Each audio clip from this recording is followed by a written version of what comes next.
5 seconds remaining. Radiant team ban.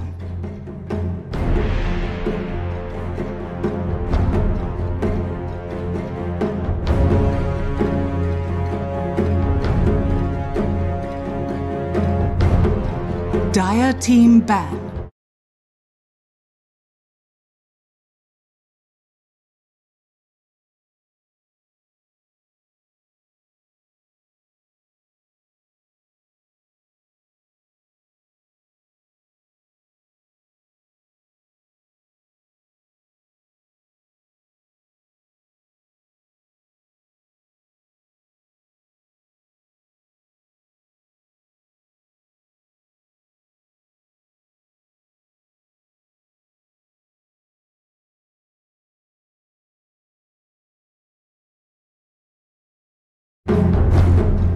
Radiant team ban. Dire team pick.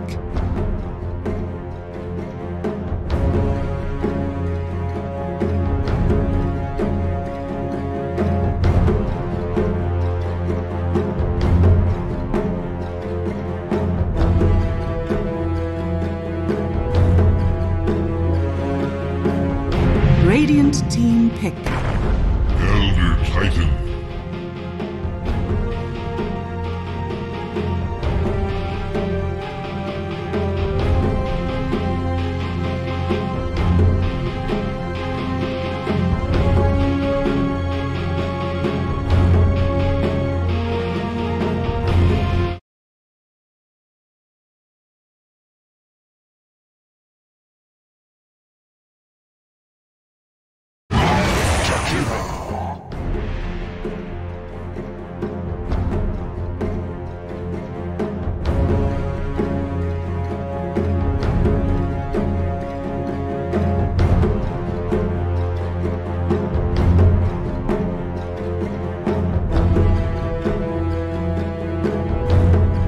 Seconds remaining. 5 seconds remaining.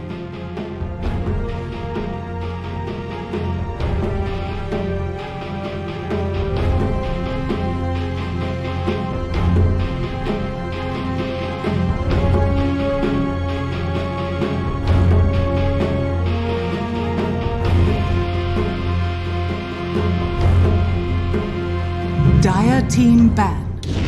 Faceless Void.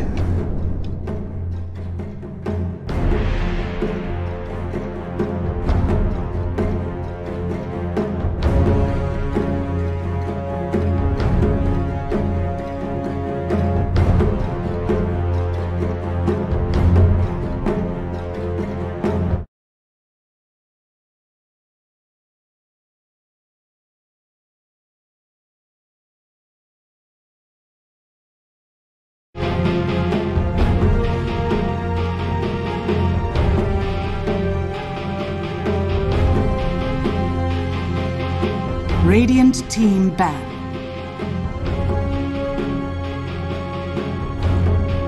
Dire team ban.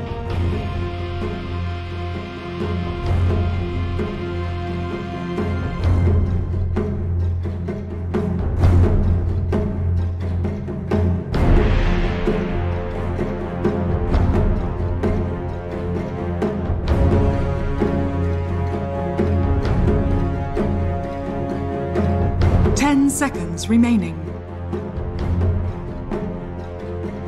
5 seconds remaining.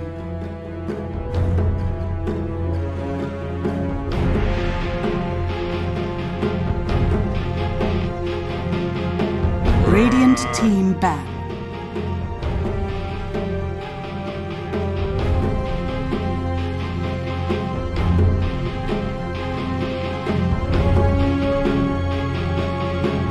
Radiant team pick.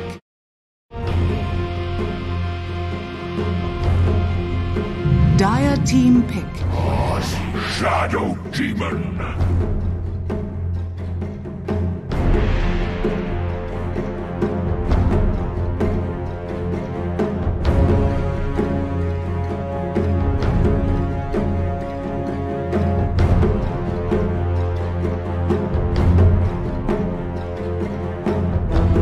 10 seconds remaining.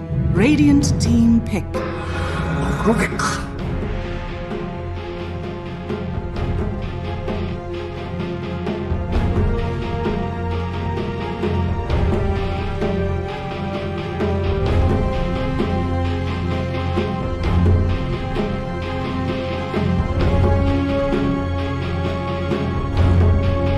10 seconds remaining.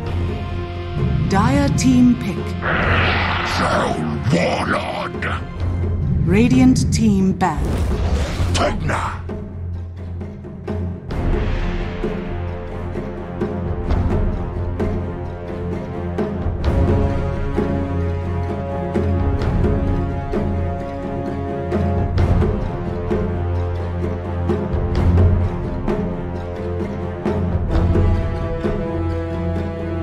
Seconds remaining.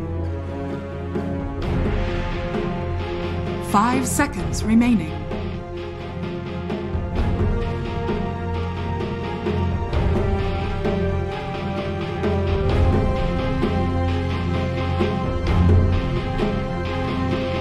Dire team ban.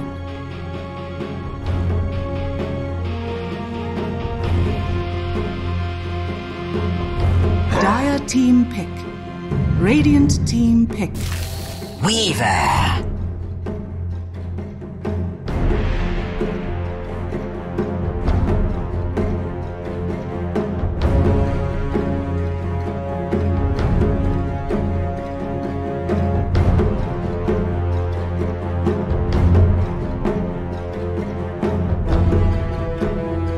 Seconds remaining.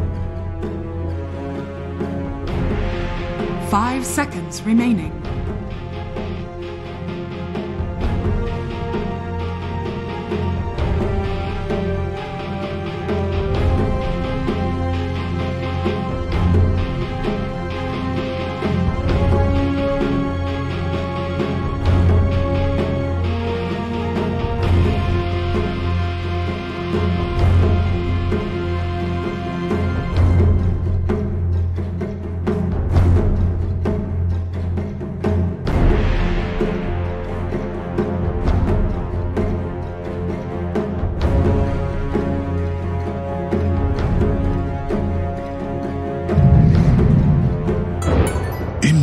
You may now select your heroes.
No! Prepare for battle.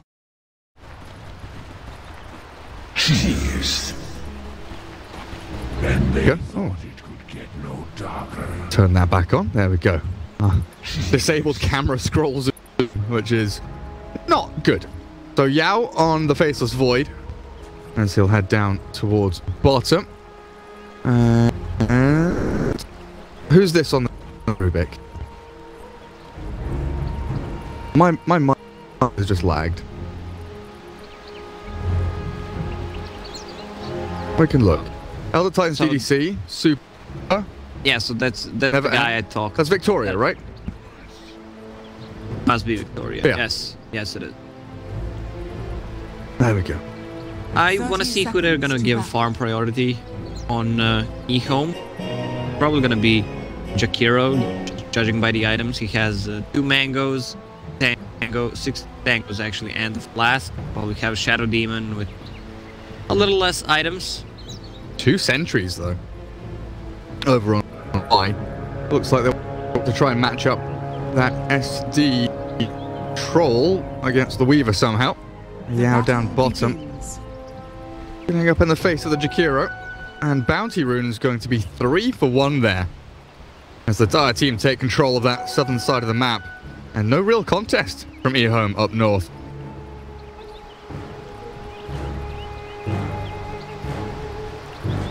Yang An going to come across. He's going to pretend to ward. Or he's trying to get to the tree line. And Rubik's going to cut him off. So mid lane, Pugna Super up against ASD on the Ember Spirit. Going to be an interesting matchup there. We can see this go either way. Pugna should have a good early start. And Ember Spirit has kill power as he progresses through the levels. Bottom lane, we've got ourselves the Rubik and the Weaver facing off against Jakiro as they are swapping their lanes around. Faith Bian is shifting top as they've left Y alone against Yao DDC. Where's this? Yeah, Ego's going down bottom, so they're doing the long walk across the map to try and reset their lanes and force their opponents to TP first. Yeah, Yao already TP'd, not TP'd, he walked to the top lane. It's still 8 AM, so we might make a couple of mistakes. They don't want to have Faceless Void against Troll, I guess, and Troll against the Faceless Void. So we talked about mid lane. Pugna is gonna destroy this one. With just one blast on every single level, he destroys full shield. Yeah. Ember Spirit decided to go for Sleight of Fist to try to dodge it. Pugna can fake pump it and just cast it.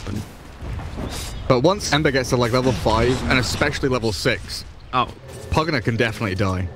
But the first like 5 or 6 levels are atrocious. And they're swapping their lanes again. This is why they walked across, so they can TP afterwards. And they'll get their lane matchups as they wish, which is the Troll against the Weaver. They've got sentries up here for the Jakiro as well, as it looks like Shadow Demon handed them over. Get that place down, so we do have the Troll Jakiro up against the ET Weaver now. Interesting lane setups. So far, looking reasonably good for the Dire team. Their farm starting to accelerate, as of course are the ones that... career top lane, one more hit. Oh, Jakiro wanted it, didn't he? Good boy, get in there. But yeah, with all that walking around, 3 or 4 CS here or there, it's to be expected. But bottom lane, a double damage Rubik with Yao body blocking up the Brewmaster. That's a lot of damage towards Faith Bian. No real kill power, though. As Y is there with the disruption to save the day. The biggest winners of these lane swappings are supports. We can see Jakiro being almost level 3.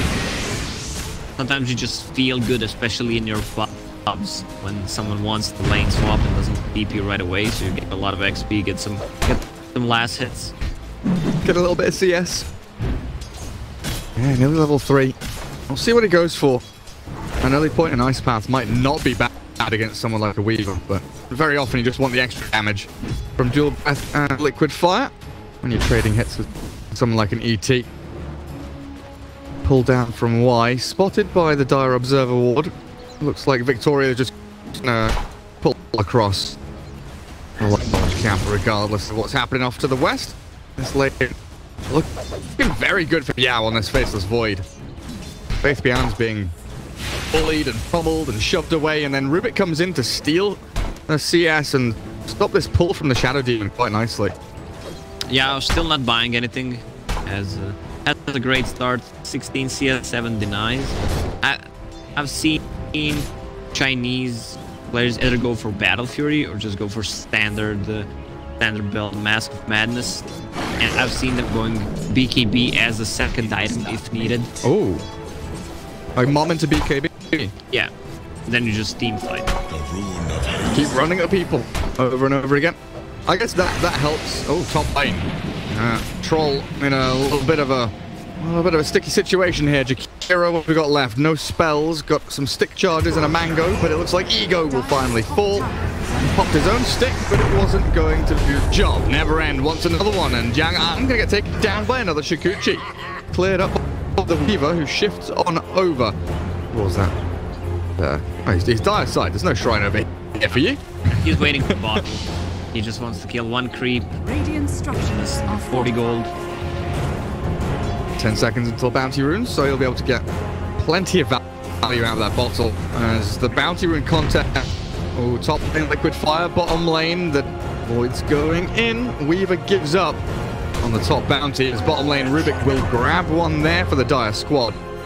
Who's this coming in? DDC. Oh man, this Weaver lost so much out of this. They're gonna go Shrine in the back, so she's gonna be there in the lane with an empty bottle. I was just praising them for all the value they're gonna get, and then you get absolutely no value whatsoever. That really does feel bad. Like, you've got Wand, Wraith, but like, could be another Wraith band there. But regardless, Weaver, full HP, full mana. Sentry down, will scout. The charge forward. He immediately knows there is a sentry, thanks to that liquid fire though. And top lane slows down yet again. Down towards bottom, more pulls, more stacks. It looks like it's very even down there. But it's the mid lane that I kind of want to come back to. Ember Spirit 24 and 2, Super 30 and 7. So Ember is behind, but the fact that, you know, he's not died, he's farming, he's getting experience. Only, 200 experience behind Super's Pugna here. He's looking very good on this Ember Spirit. Yeah, he can dodge all Pugna spells with slide. Oh, they're going. Nicely done. Can't dodge that, mate. Can't dodge the Rubik telekinesis coming in from the right-hand side. Rubik's gonna go in and ward in behind this tower as well. Looks like they want to put pressure on the tier 1 just with the Pug Blast. Make sure that he feels safe. Maybe even... Ooh. I was gonna say maybe even the Rubik mid to try and catch the TP. Yeah, they could have maybe scored on it. Well, Pugna has a DD, he should use it. There it goes. Yeah, so he'll just hit into that tower with the catapult. Why not? And Rubik actually rotates top. Observer ward goes down. Jakiro scouted. He's been found. In they go with a nice little stomp. And Weaver should be able to clear this one up easily. Never End grabs a kill. And they might even consider diving for more. Tier 1 still standing strong. Creep Wave's dead. But they've brought 4 heroes up here. Super's one of them with a DD Pugna. They're gonna pressure the tower. They have vision on the high ground. They have vision on the mid lane, so they can see if they want to approach bottom lane. Bit of trouble. That level 6 dude. That mid tier 1 died so fast, you know. Oh yeah. And Jakiro top lane, he's trying to defend. He looks like he's got the Sentinel and the Obs down. D wards at the very least. As Ehome bring 3 or 4 heroes top lane to try and defend this. I think Team Root will look to split and disengage. They run low on mana. Resources are not looking too tight up here. Down bottom, they do have Yao very near level 6. Chrono's ready, pop, and Super arrives right on time. Perfect execution from Team Root. Like, down to the single XP. Like, he hit level 6, Chrono mid-animation, and Super's there. Yeah, Panda already tried to use a split. He felt something was going on. 6-0 for the Dire. This is not looking good for Ehome, definitely. Ember Spirit jungling, Troll will also need to hit the jungle. He's not really a hero that can fight early on. You can if you have an advantage. Yeah, and a 4,000 net worth lead. Only 8 minutes in. Really does stamp the Team Root mark of approval down on this laning stage.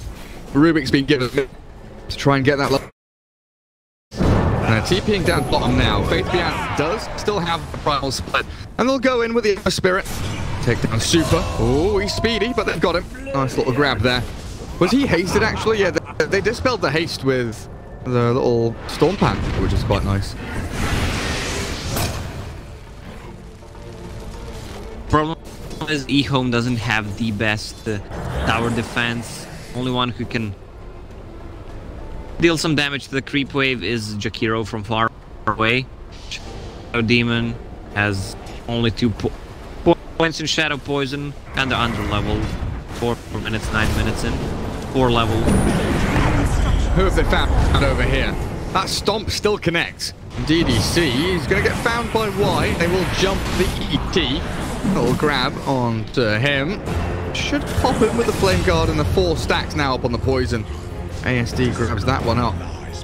25 seconds until bounty runes as well. Should be a good couple here. Grabbed by Ehome. They do have bottom under control. And the ward top helps them out quite nicely. As we get, you know, kind of into the proper meat of this game, you know, 10 minutes in, second round of bounty runes. It's 2-6 with a bit of a lead here for Team Root. Are you afraid of this Troll and Ember Spirit, you know, getting to late game? Are you afraid as Team Root that you don't have the firepower? I didn't see too much of a Troll in pro games. It feels like more of a gimmicky hero. Not sure he's the best late game hero, but I love the build that he's going for. Just power treads, I'll shut up. Oh, go. Chrono. I mean, I don't mind the 2 supports dying, but then when a Chrono comes, yeah, Lacoste, let's see what's happening. Faith Bian, he's dodging everything. Stopped up by DDC, catches the Troll in the back as well. But in comes the Ember Spirit. Nice little Spirit forward, gonna get up to 3, but the damage and control is lacking, and the Time Walker wave will leave DDC alone. And Ehome, good reactions to actually get themselves into a fight to trade back at least 1 kill. But a 2-for-1 is what they end up with. He tried to catch Void with Searing Chains, but it didn't connect, so they decided for a hero that got rooted. Pagna has Arcane Rune.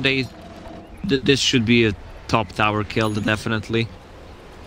And Root got a lot of space. He is level 6, has a Void Stone, going for Yule Scepter as a first item, which I really like. I think everyone started to copy that from Sor, and it's a really great tape for the hero himself.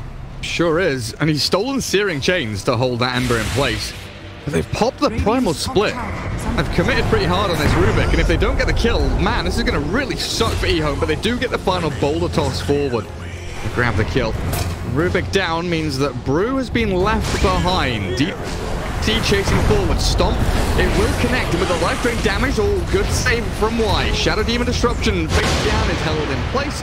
And the Earth Splitter not going to connect onto Jakiro, but it does create a barrier for him, so it's a little more difficult to retreat back home. Another decrep, another Stomp, and another dead hero as Ehome are bleeding out one by one. Y is going to get dived under this tier 1, and it's never end. Shikuchiing forward. He's going to get Demonic Persian onto DDC. As the time-lapse back, we'll get the little Weaver out of there. As Ehome bringing even more heroes. Team Root trying to battle through. DDC is so tanky, apparently. They need 3 to bring him down. A long extended battle. And again, Ehome, they come in, but they only get a support. Yeah, I mean, the game is pretty hyped. 5 to 10, 13 minutes in. Faceless Void didn't have a chrono, and this is kind of a build that I was talking about on Faceless Void. Since I don't like Mask of Madness anymore, he decided to swap it with Vlad's. It actually gives you more damage since they took away the damage from Mask of Madness. And with Power Treads, look at him. Plus he has a mana regen. This is one of the items the kind of agi heroes are lacking because there's no Ring of Aquila anymore, so you're always low on mana. This kind of an item gives you a team fight potential. Also, you farm fast, you don't have to go heal ever, and he's building that to BKB as a second item. Yeah, it's like we're seeing on Vengeful Spirit, I think, is one of the big examples. A triple Wraith band into Vlad's. Yeah, but I'm surprised he didn't buy a single Raid band on Facebook. I was about to ask you, you know, do you think there's a certain thought process there? Do they think that if they go fast and hard as early as they can just crush Ehome? I mean, just one would be fine. Yeah, I would think the same thing, honestly. They'll jump Y, and it should be a very simple killing of the Shadow Demon. Radiant's bottom tower is under attack. Yeah, super surprising. Like not a single Wraith, but also not finishing off Magic Wand either. Yeah. Or some stats. No but stats. Yeah, well, Vlad's give him a lot of mana regen, so he is fine for mana. The damage from Raid Band. You farm faster, you move faster. He gets 2 all attributes from Vlad's. That's where his stats are. Oh. That was so bad. And Jakiro 5 finds and steals the regeneration. DDC, no follow through, as Team Root really are moving as this wolf pack through the Radiant jungle back towards mid, shifting up the top, not wasting or expending any TP scrolls. Very, very efficient movement here from Team Root, it feels like. Expanding on their lead, 5,000 net worth or so, as things are looking very good for the Dire squad. Now you've got a Pugner who's going to have a hood very soon on top of Ether Lens. Rubik, like you mentioned, that Yule Scepter is actually now completed.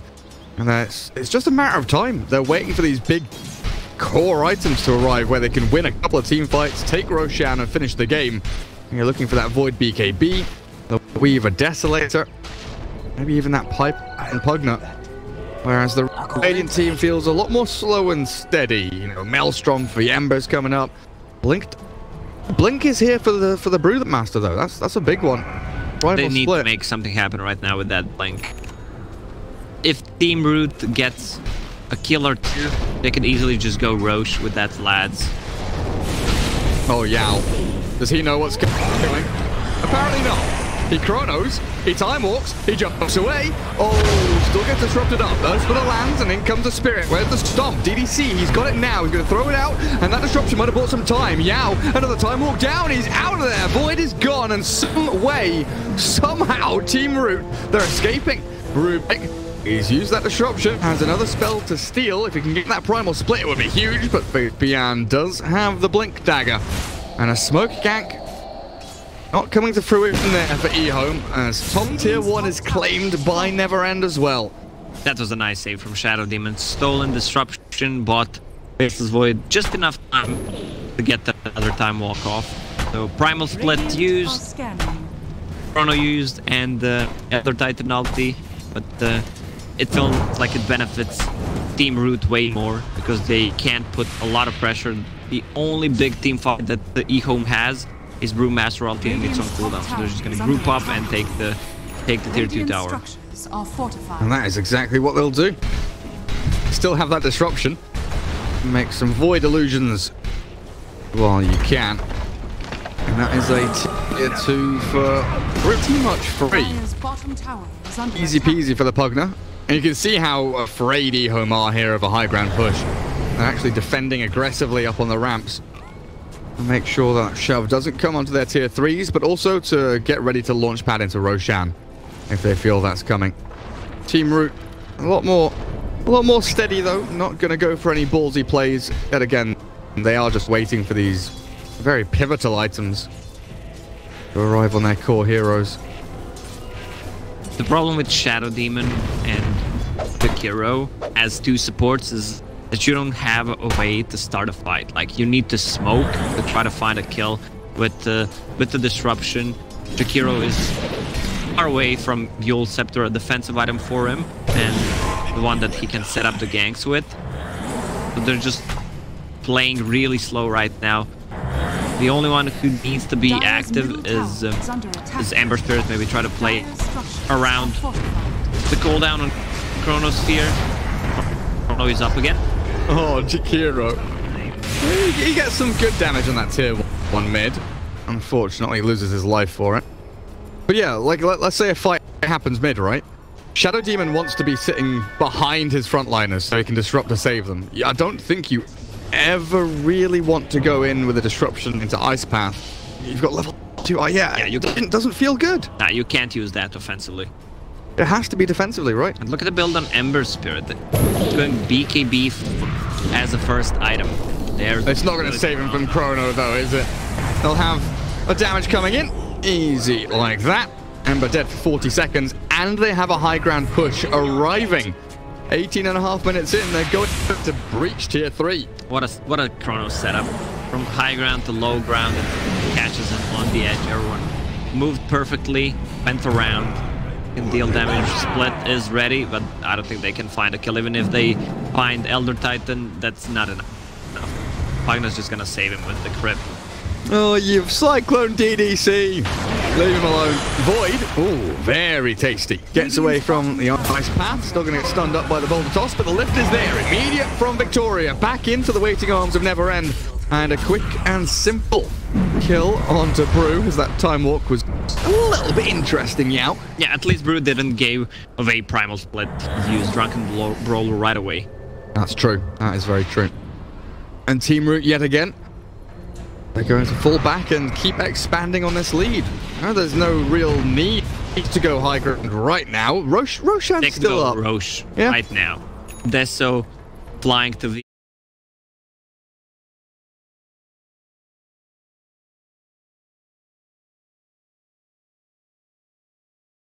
Faceless Void's BKB as well. What's Super up to? Dagon 1. All done and done. This Pugna weird. This Pugna build still makes me feel a little bit weird. Yeah, I can't put my finger on it. I don't think he needed the Good of Defiance. They really don't have that much damage. Because quite often we see like a Glimmer Cape on Pugna, right? Oh, Glimmer Cape is a boss item. Way better than Hood, because you can just save your allies with it, and they need to invest gold in Sentries and Dust. Yeah, that's what I think. That's what it is. We more commonly see like Tranquil's Ether Lens Glimmer. The Hood is a little bit interesting, but here we go. He's tanked himself up, and they're ready to go. Roshan, Yao inside. Neverend has that Desolator as well. They've got the lifesteal from the Vlads, making this simple. They know Bruce Split is in cooldown for next 20 seconds, and they can't fight in a Roche pit against the Chrono. Faceless Void's BKB is flying. It's on the courier, but I don't think they do anything about it. They have no way to stop fighting. Panda blinks in, and with no split, he just dies. Even with the split, they can't kill him. Have split now, and Ember has a BKB of his own. And Blightstone picked up by Ember as well as he goes in towards Desolator. So he bought... I told you China is gonna be fun, Gary. Like, so he bought a Mithril Hammer and he was gonna go Maelstrom, and then he decided no Maelstrom, I need BKB, and then he decided no Maelstrom, I need Desolator. It's been quite some time since I saw Deso on Ember Spirit. Yeah, it's a little bit odd. Dire's middle Denying the tower mid from Yao. As Team Root should be ready to get themselves going now. Aegis on the Weaver for, plenty of time here to get that bottom lane shoved onto the high ground. They can take tier 2 mid. There's the macro fire from Jakiro. Oh, it's going to clear out the creep wave. They'll connect down with the Weaver bottom line, no problems whatsoever. If you compare these two teams, the way they pick, the way they play, let's say, with the CIS region, like, they just play completely different heroes. Yeah. Roll. It's got himself a little jump onto Void. Yao will have the time walk back. Faith Bian has gone very deep in here with the Primal Split, though, as Cyclone into the air will send Yao out of the fight for just a little bit, but Faith Bian's in trouble. Chrono in the back does catch 2. Chrono. That is okay, as Rubik will lift one up and dual breath the other. Down goes Faith Bian and Y. Support. They're falling, and Yao's BKB is going to work on Jiang An. Jakiro retreats back to the fountain, and Ego, he's got his ultimate going, but he's having difficulty sticking on a target. So when he turns into Neverend, he gets a couple of good roots there, and Weaver likely losing that Aegis of the Immortal, but they've got the Ember jumping forward, getting a kill on the Void at least. Now needs to look for more, but the Remnant out. The Rubik has escaped, and ASD is left battling with an ET. Weaver survives with everything still intact, and GG is called. 23 minutes in. Team Root take game 1. When I said it's a bad Chrono, Faceless Void was alone. The Earth one, he was the only one left. He was just trying to...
Dire team ban.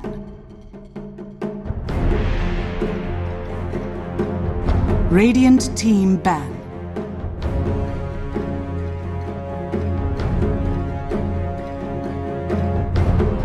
Dire team ban.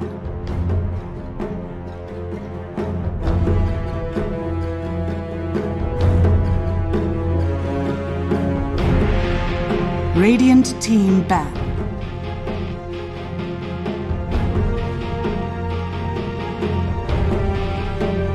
Dire team ban.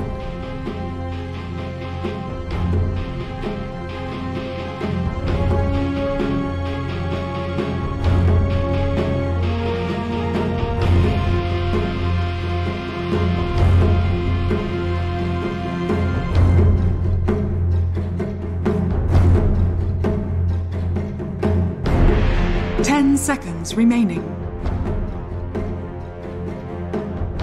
5 seconds remaining.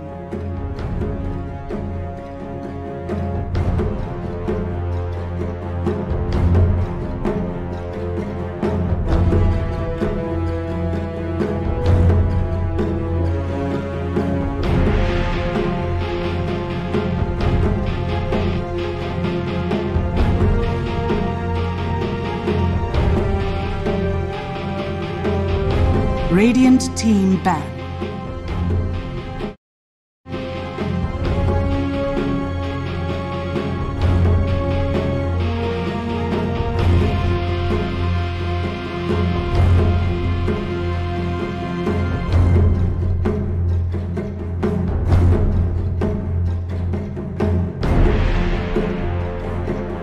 Seconds remaining. 5 seconds remaining.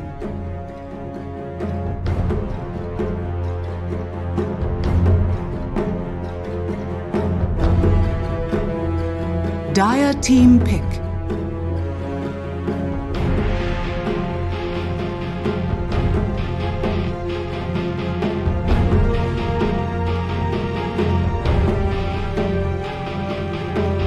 Radiant team pick.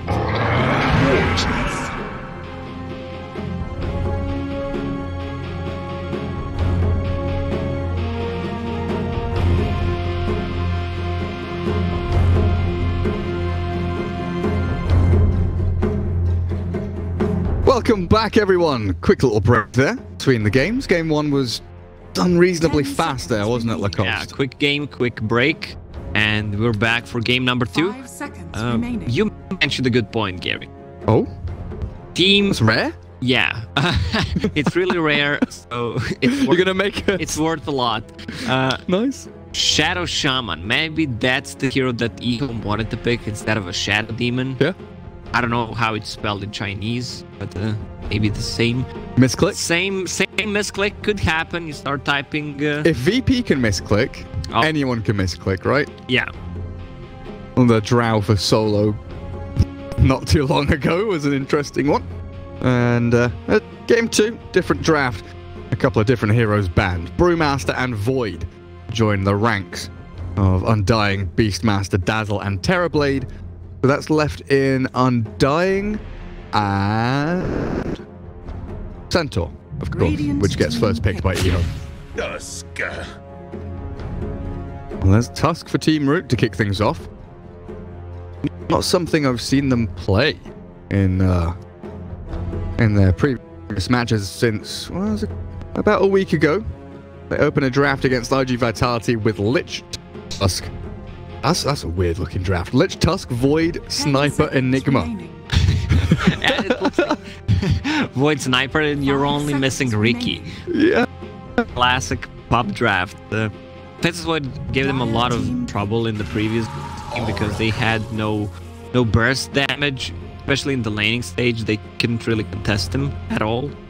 He had a free lane, and they did a really good lane swapping. And I feel like the Ehome draft was really greedy. Yeah. That Ember Spirit pick at the very end was a big indication of them saying, hey, we kind of want to go late game. 5 seconds Team Root remaining. peaked reasonably early, especially with their item builds. Maybe that's why the Void didn't go Wraith bans. He's just like, we can finish fast, rush Vlads, take objectives, kill Roshan, end the game. Sure, but I would still get Same. one or two. No matter how much you nerf these small items, they're still good. Like, you need to buy something. Get one of them, well, at least. So Tusk, Oracle. Oh, Dazzle is still not in the pool. Never mind. Scrolling through their heroes, I tab in. There's Dire team ban. Dazzle did get banned. So, okay. So I like this combo way more. We discussed it in the previous game that they had nothing to play the Shadow Demon with. Now you have a Centaur Shadow Demon. This combo is even way stronger. you've given him a purpose now. Yes, if you think about the new Soul Catcher, you lower the HP of the hero, so it works better than it did before. But the problem is Centaur, after the changes, you don't play him the same way. You don't max the double edge. You mostly get more points and retaliate than just max time. I've seen people not even getting double edge. Unless you're against an Oracle who can dispel your retaliate. I think they might shift back to the old build just because of that. Nah, that's true, but also double edge against Oracle doesn't feel that great. Yeah, Oracle is such a good all-rounder. It's like, I'm going to dispel your physical damage. I'm going to absolutely negate your magical damage with Edict. Alright, fun fact, Oracle has only one item, and that's the ball that he plays with. The only one, Only one cosmetic? Yes. Huh. Is that's the default one, right? This one's the default, yeah. Because no one picked it yet. Ah, you're right, yeah, of course. Smart boiler cost. Me dumb. I must have that item, right? If I don't, I'm going to be very sad when I go to this screen. Where's Oracle? Uh-oh. I don't have it, Lacoste. 5 seconds remaining. We're going to look away now. Radiant team. I wish I could show your screen. Used to be able to do that, but not anymore. Anyway, Pugna Darkseer banned out by Ehome and an OD ban by Team Root. I'm wondering why they banned out Darkseer. Vacuum into Soulcatcher? I mean, they are the one who banned it. Oh yeah, that's right. Well, what am I thinking? I don't know. Yeah. What about no idea. 5 seconds remaining. Vacuum into Radiant Oracle's team Q? pick.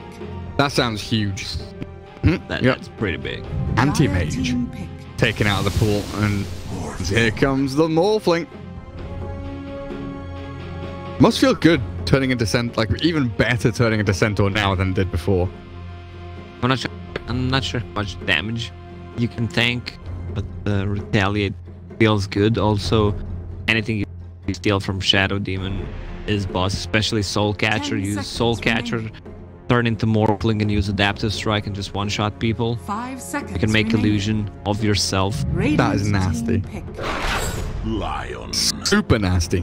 And that is a pretty classic response to Morphling. Double disable, mana drain, but the Finger of Death gives you Dire team potential to just solo kill the Morphling out of nowhere. The immediate snap pick of Enigma coming out from Team Root now. 3 heroes picked, no BKB piercing stuns or disables. And a big old teamfight ulti from that black hole. Shadow Demon and Lion, it feels like they can deal with Eidolons in lane.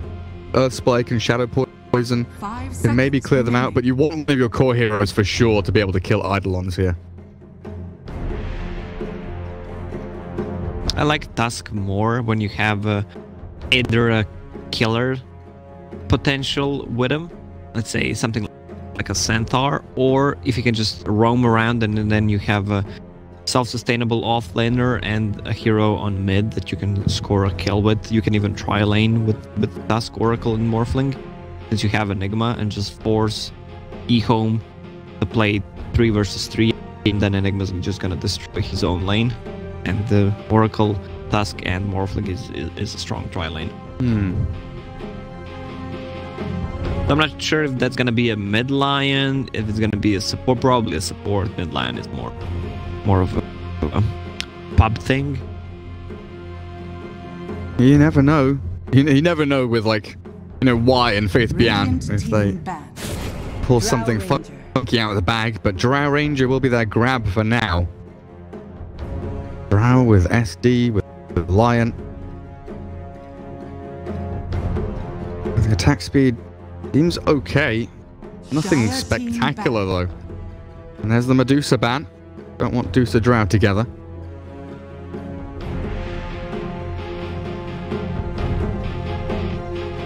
And what does Root need right now? Morphling could shift from mid to safe lane depending on where he wants to be. But I think Morphling safe lane will be the better option here for them with that Oracle. 10 seconds remaining. So Ehome needs a hero that benefits from Aura remaining. on a mid lane. Maybe something that pierces through Enigma's BKB. That's the hard one, isn't it? Piercing BKB. They could Venge, I guess, and just try to play. They could put Drow mid. They could do Drow mid, they could do Venge mid. We've seen it in CIS region. Team Spirit ran it pretty much every single game. Just 5 lads group up.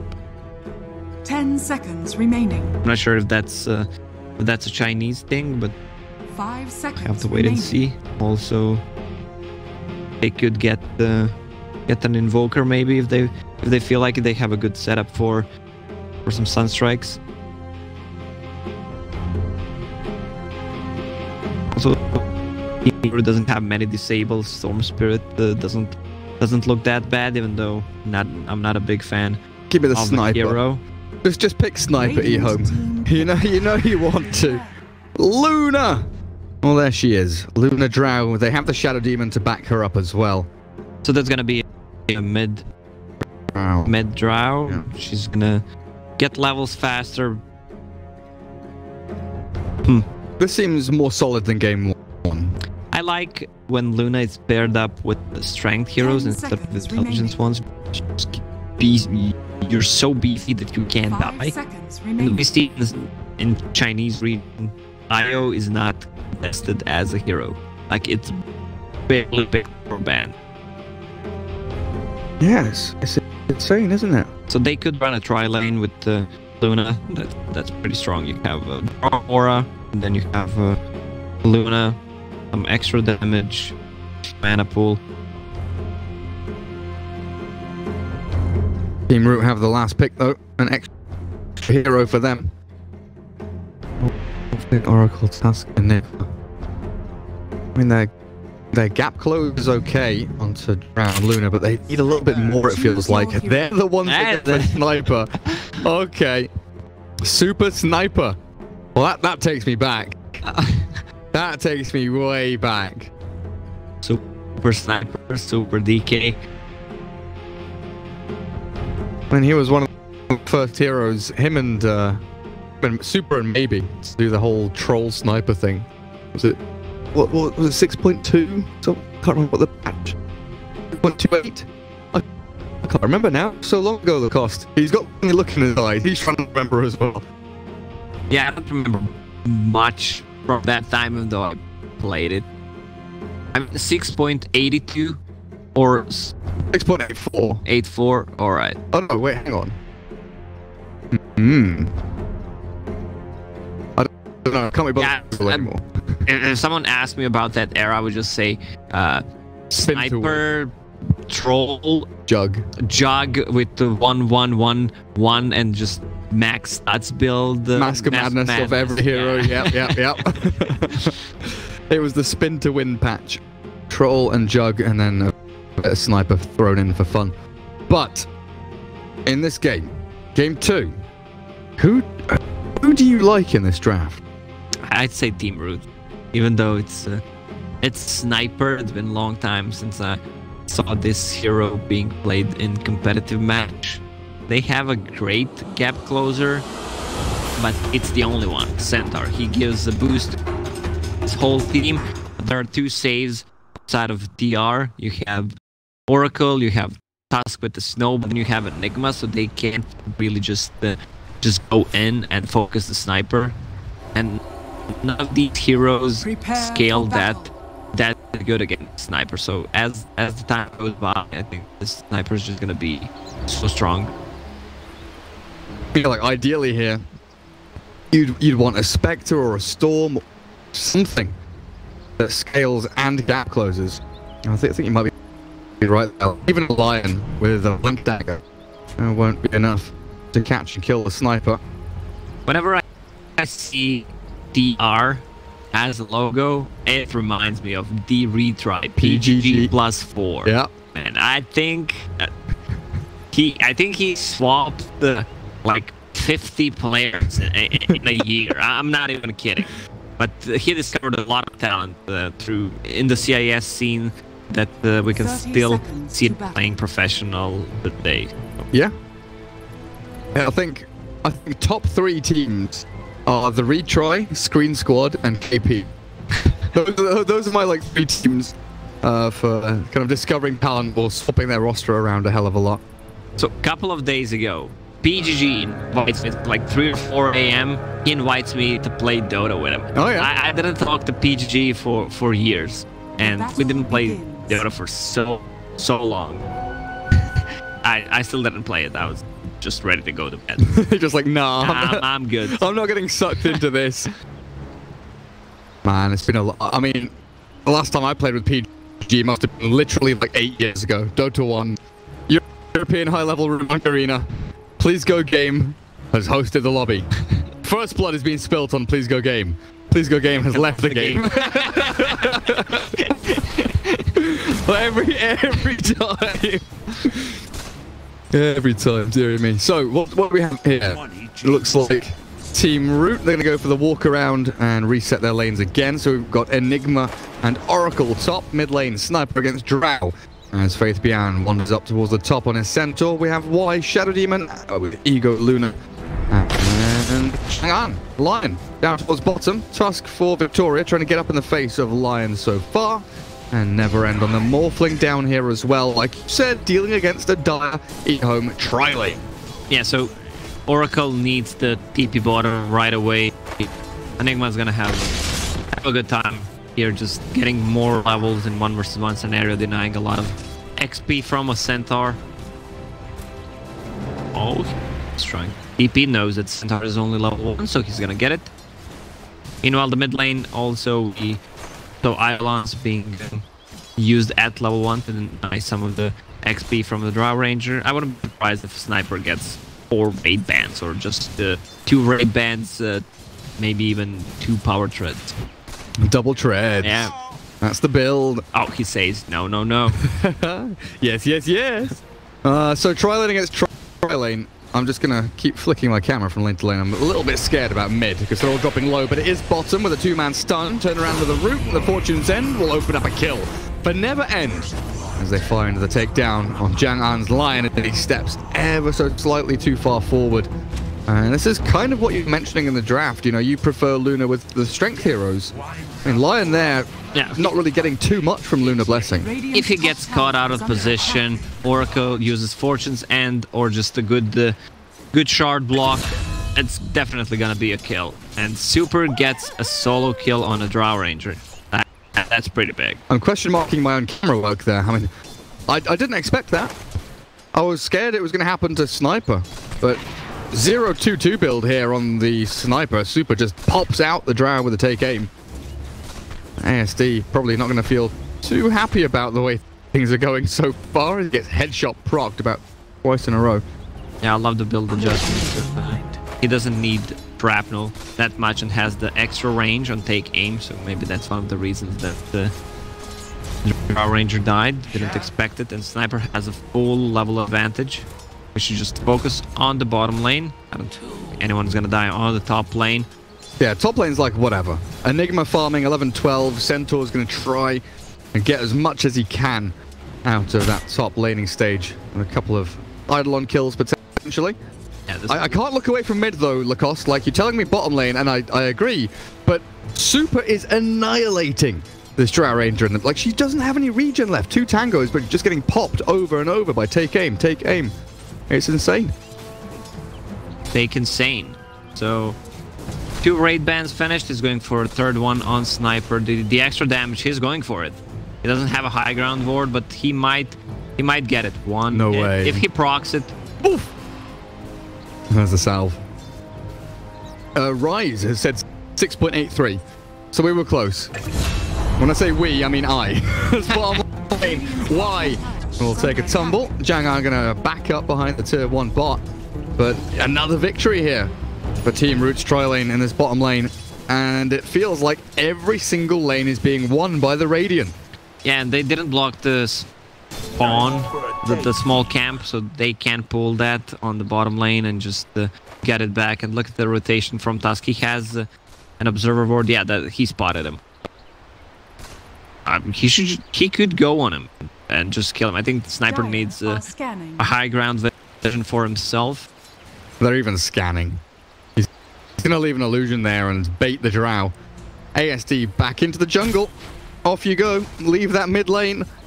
The trouble is, even though they know the Tusk is missing and he has rotated into mid, there's nothing that Ehome can do to really pressure DDC and never end. They're just freely farming. Morphling 14-12, very happy. As Tusk is going to try and mess with the pull across here a little bit. Looks like he will be successful. Stops the stack, stops the pull, grabs the double bounty rune. As top lane, Yao does take 1. Faith Bian with the only bounty for this dire team, as ASD mid still getting handled by Super Sniper. If you think about it, these 3 heroes on Ehome side, they don't benefit from attack speed. Shadow Demon, Luna is basically, yeah, at one point, if this game drags the mid game and the super late game, they're gonna benefit, but it's mostly gonna be Luna. Yeah, Drow feels like another kind of troll Shadow Demon. What's happening here? Kind of pick as they do move forward to be with SD disrupting himself. Nice little impale, catches the Tusk. He's got nothing left. Stick charges unused, untouched, as Neverend has to fall away. So Ehome finally get themselves a kill with this tri lane. It doesn't feel particularly amazing though. Tusk returns immediately to bottom lane, and they can potentially get back into the action straight away with the Fortune's End. And they won't open anything for the Tusk just yet. Tag team and shards readily available if they want to make the jump. Another stun, impale onto Tusk. And a few little hits arrive. No commitment. They needed level 3 on Tusk there before to have Snowball as well. Yeah. Now, trying to bait an Earth Spike, it feels like. Well, there it comes. Tusk hexed up now. Snowball's going to have to be used, surely. Gonna run up high ground here, get to the shrine as the Shadow Demon moves back onto DDC. Fortune's End and Purifying Flames ready to be thrown in at a moment's notice, and you're right, Super has arrived with the Shrapnel. Fortune's End towards Ego. The shards are good, the Earth Spike better. Catches 2 on the back end as Ego snowballed and caught. With the Assassinate, they'll take him down as Victoria very low on HP, but surviving through it all. Tusk lived there. I can't believe that they didn't actually kill the Tusk. Drow Rangers still struggling. 2 raid bans, level 5. So once she hits level 6, she can go to jungle, kill the Ancients. Her farming capabilities excel a lot. And I think Enigma in this game, you don't need to get a Blink Dagger early on. You can just tank up with Guardian Greaves and get a Crimson Guard. That's one of the best items against Drow Luna. Against Drow and Luna, yes. And SD, yeah. Yeah, I like the idea of Crimson Guard this game. And maybe even like the Arcane's mech into Greaves. You know, you could wait a little bit for the Greaves to come out. They're going to make a play onto Centaur though. Victoria has rotated in with the tag team. And they all black hole Faith Bian. Early black hole there. Yao really signaling his intent as they dispatch with the Centaur top. They've actually moved the Morphling here as well to get himself some free farm time. Not feeling comfortable in that tri-lane bot. Morphling was farming on bottom a lot, but still, if they rotate him top, they actually got a kill. Gave last hit to the Morph as well, that they need to react to the Morphling going top. You can't just leave a Centaur here because he can't do that at this point. Centaur ulti. Yeah, they're trying to catch Sniper here. The Tusk is going to get hexed up. spike already used, so the tag team, the shards, nicely placed, but still ASD is there with the takedown on Super. Snowball, not going to do a lot. As Victoria will take a fall here. Ehome had a couple of kills in that mid lane. Nice rotation with that Stampede of Centaur. Making a nice little adaptation there. They do still need to come up top to deal with the Morphling. He's a little underleveled, it feels like, in terms of that try versus try. Still ahead of the Luna in overall experience. Faith Bian comes in behind the Enigma and the Tusk, and I think realizes that they are defensively sitting behind the Morphling. So they're just gonna pressure this tower. I don't think Ehome can do anything about it. Y died on mid. They're gonna pressure mid tower as well. They also have a really bad tower defense outside of Ehome again in game number 2. Yeah, they really don't have anyone. A good set of shards catches Faith Bian. No follow through though. As wanders through that dire jungle. 3-man group up top. Super still chilling in towards mid with DDC lurking bottom to try and latch onto as much experience as he can to try and crack level 6. This Observer Ward though spotting the majority of Ehome as they wander on around. A bounty rune's going to get claimed up 2 and 2. Dire take bot, Radiant top as Y. The nice DD rune, he might be losing his life for it. Has disruption to dodge the assassinate.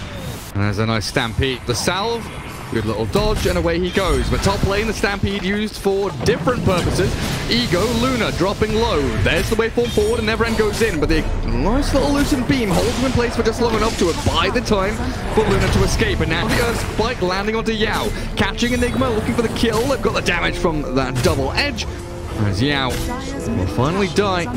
The Faith Bian. Victoria on the wander. Yeah, they're showing 4 heroes on the map, so Sniper can play aggressively. He took the tower by himself. Blightstone, the casual Blightstone. I love this item so much because of the armor change in the previous patch. The big previous patch, not the E1. You get so much more value out of it. The Oracle was on the bottom lane, having the time of his life. Mana boots completed on him, and he put home as well, level 6. Minute's gonna get him to level 7, so that's a lot of nuke power. Enigma with the Helm of the Dominator has a catapult down this bottom lane. So Sniper with that Blightstone that you're mentioning, the double catapults, the Eidolons, they go to work at that tier 1 tower. DDC is always going to be here with a save as well. Something that we didn't really touch on. We looked at the Fortune's End against Centaur, the Edict against Lion. And of course, that Fortune's End in catching heroes, but just having a save for someone like a Sniper, incredibly strong, as long as DDC's positioning is on point. And they're playing around Centaur ulti. That's their way to kills on side of Ehome. Centaur still 1,000 gold away from a Blink Dagger, but they're gonna probably lose a tier 2 tower on bottom. Never mind. TR, if they want to play safe, just go back. And Centaur ulti is ready. And they pop the smoke. Luna still no points in her ulti. She just needs the max Moonglaze and hit the jungle. But the problem is you have a hero who loves the jungle, and that's the Drow Ranger. So I'm not sure if there's enough space. Since the ER is putting a lot of pressure on the. Feels like that smoke was scouted by the Observer Ward in that jungle. Lights were drawn, and Tusk was playing very defensively mid as soon as he saw the Drow Ranger appear. And there's lots of pings going on from Luna as she wants to farm this northern part of the jungle. She's telling her Drow Ranger to get the frick out of the jungle and go down bottom lane, drawing lines and saying, go smoke here, go gank bottom, defend the tier 2, but that tower finally dead means that Ehome definitely looking out of sorts. Their synchronization not really looking too hot right now. The Lion's going to defend Luna up top, but they need so much room to keep farming and moving forward. Their progression is slow, arduous work. And this Enigma going to have a blink in about 1,000 gold. It looks like Yao is still eyeing that one up. And in they come. Dire's middle tower Centaur is under actually got attack. the full Vanguard, full Crimson Guard, sorry. They want to be able to fight with it instead of just him blinking. They're going to find him. They're going to go in onto deep. See? Trying to kill him immediately. Down goes the Oracle with that Eclipse catching, killing. Tusk's in trouble. They found Super in the back as well as Yao's Black Hole off cooldown but not used. And Victoria. There's a long way to run to try and escape from the very angry group of people with pitchforks and torches behind him. It's Ehome that will find 3 in a row, it looks like, as the Tusk snowballing in towards Luna will only be his inevitable demise. 6 to 7, comeback time for Ehome. They got a little bit too greedy. They try to play with the 4 heroes while Morphling was farming the side lane. If they want to take a fight, get 1, 2/0 kills if possible. It opens up the Roche for him. Morphling has Morbid Mask, so he can just tank the Roche by himself. But definitely a good rotation from Ehome. Centaur was standing on one side, uses ulti, then they close the gap with all other heroes. It's hard to fight when they are the ones initiating the fight. Luna pops the ulti. And DDC dying straight away. Such a key moment as well. No saves, no nothing from the Oracle if he's just blown up by a finger of death. And you got the nice little bonus stack there. So they're just gonna go from Roche. They know Eclipse is down, they know Stamp is down, no finger. And they have Pole is still up, so they can't contest it. Good choice. exactly. Shadow Poison will scout it. Nothing really Innocence can do to stop it. Has never been booked in to claim that Aegis of Immortal. First Roshan of the game claimed just before 16 minutes. And why? With all the Shadow Poisons, is going to get found. Lion being popped and peeped by the Sniper. Have the Malefice to stop the escape with a Stampede. Looks like Y did get away, though. It's way better for Lion to die there instead of using a Stampede to save him. Now, it's on cooldown for a minute and a half, which means that the tier 2 tower is gonna die. So Ehome needs to drag this game as much as possible. Luna still doesn't have that many items. What is Drowsing at? At least she got that Shadow Blade. Hello, Lion. Quick assassinate. Say goodbye to your life with a tag team there. Ooh, maybe not. Faith Beyond and Ego both arrive. Lion does fall, but Tusk in trouble. And False Promise comes out to save the Tusk. Keep him healed up and nice and safe. As the Gust arrives, they'll look towards the Morphling. Pop the Aegis. He was in central form, and he might get chain stunned now. Faith Beyond lines it up, stomps down, and with the other spike and a finger of death, they've killed the Morphling. Oh, baby. Ehome. They have absolutely defended their side of the map up against the Aegis Morphling. Their positioning was really bad again. They're playing way too aggressive. They blink on the high ground. They have no vision on that part. It feels like they're throwing the game, even though it's a 2k lead for them. They lost the Aegis. Lion bought back. Yeah, and using False Promise on your Tusk, your support hero, felt incredibly awkward there. DDC gonna get caught by the Gust, but the Assassinate takes down the Lion. ASD returns fire. Shadowblade on cooldown for 10 seconds. Fortune's End ready now. They do have the nuke damage from the Purifying Flames. The Sniper from low ground to high ground. One more hit. There we go. Shadowblade was just coming up, but they had enough damage to bring her down.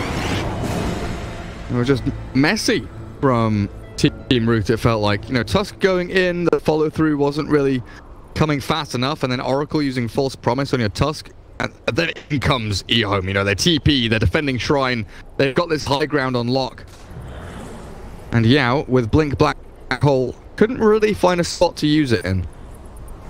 Yeah, that's why I'm not a big fan of a Blink Dagger this early on in Enigma, but I'm a big fan of Luna's items. She's going for a Death Star build.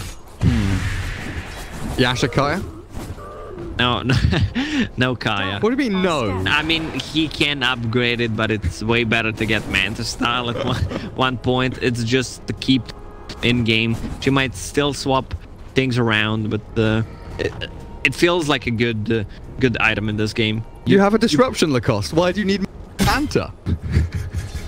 I'm talking about Aghanim Scepter, Jerry. So put it on a Centaur or whatever target he runs in with the Stampede. And destroy your enemies. I mean, that is definitely something exploitable. You know, the Helm, the Blink on Enigma, there's no BKB, no Crimson, no Pipe. Team Root smoking up, though. Heading out east, 20-minute bounty runes in about 50 seconds. And they are pinging towards the Drow Ranger. They should have reveal. They have Sentry on Enigma. They've got Sentry, but they're going to roll the Lion. Tusk Shards catches onto Jang-an. The Stampede expended. A quick and easy kill on Lion. And this is going to get de-awarded. So Desolator finished on Sniper. Some decent damage. It's been quite some time. It's when you want to finish the game early on, it still gives you damage plus 20 damage talent, 200 per hit. If headshot procs on level 4, that's 300 damage per hit. Why is Tusk on fire? Oh, Innocence. Getting peeped. Very quick kill from the Tusk. Looking for more with the shards. They know where Ego is. That Observer Ward giving full vision. Luna's going to go for the TP down towards that southern shrine, though. And Drow Ranger deep behind enemy lines with TP on cooldown. Where is she going? Where is she go? Pathetic. Wait, what? How did Morphling get down there? He got jumped by a Lion Centaur and Luna. Yeah, Morphling playing way too aggressive. He died 2 times already, just delaying the push when they're trying to group up as 5. Again, this is why I don't like the Blink Dagger on Enigma. He didn't position himself once. The cast Black Hole also has Tranquil Boots, movement speed as well. It often feels talent. So. Yeah, like I don't know, Enigma nowadays, it very often, like 9 times out of 10, feels like Blink should come after your BKB or after your Crimson or your Pipe. Because right now, there's no way you can Blink and Black Hole and do anything because they've Centaur stomped and caught in the back. The Sniper Super's gone. Spike Finger of Death takes down another 1 and 2. Gone. 3 heroes dead. As the Morphling respawns, Team Root a couple of team fights and a couple of pickoffs here to Ehome on a silver platter. Radiant's top tower is I'm not sure what's happening. The problem is Sniper doesn't have a single defensive item. No Shadow Blade. He could have gone for Shadow Blade. He could have gone for a Force Staff as an item just to get himself out of the bad position. And the Drow Ranger's farming so much. She's level 16. Sanj and Yasha done. Luna also doing very well. Dragonlance, Yasha, but the Aghanims, it's done. It's finished if she wants to buy it all up now. It's gonna be so hard to fight into this Aghanim Scepter. Super hard. And I honestly feel like it comes down to this Enigma. You know, if he had a Crimson or if he just had the BKB, there would be a BKB Black Hole onto at least 1 hero. The trouble is right now with a Blink Dagger, you're setting yourself up to, you need a 4 or 5 man Black Hole or it doesn't happen at all. So ways to stun, cancel and catch.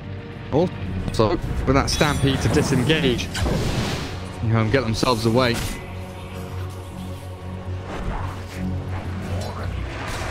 But yeah, I think Sniper here, the fact that he's not got defensive items, it kinda makes sense. BDC on this Oracle pretty much only has to worry about Super with the False Promise and the save mechanisms that he has. Yeah, but the problem is they don't have a frontliner then. Yeah. So Enigma had to play that part. If you compare Enigma to what Centaur brings, and now he's building into a BKB. Yeah, I agree. Like, I think all of the problems that TR are facing right now stem from Enigma's item choice. Completely changes the dynamic of the game. Now Morphling has to be the one that kind of walks up Gonna have to false promise him. And Enigma is the follow-up. But the amount of nuke power that Ehome has, they blow people completely off the face of the map before they can really react. They might find Yao down bottom now as well. He's gonna find Enigma. He has couriers there to scout him out, and he's not got blink. It was on cooldown. He'd already used it. Mana drain, silence, scouted by the courier. In comes the ogre. Frost, but it can't do a damn thing. Another freebie for Ehome in game 2. So Radiant just needs to buy 2 BKBs right now, maybe even 3. Morphling building into 1, still far away from it. Same goes for Sniper. Enigma just needs a recipe.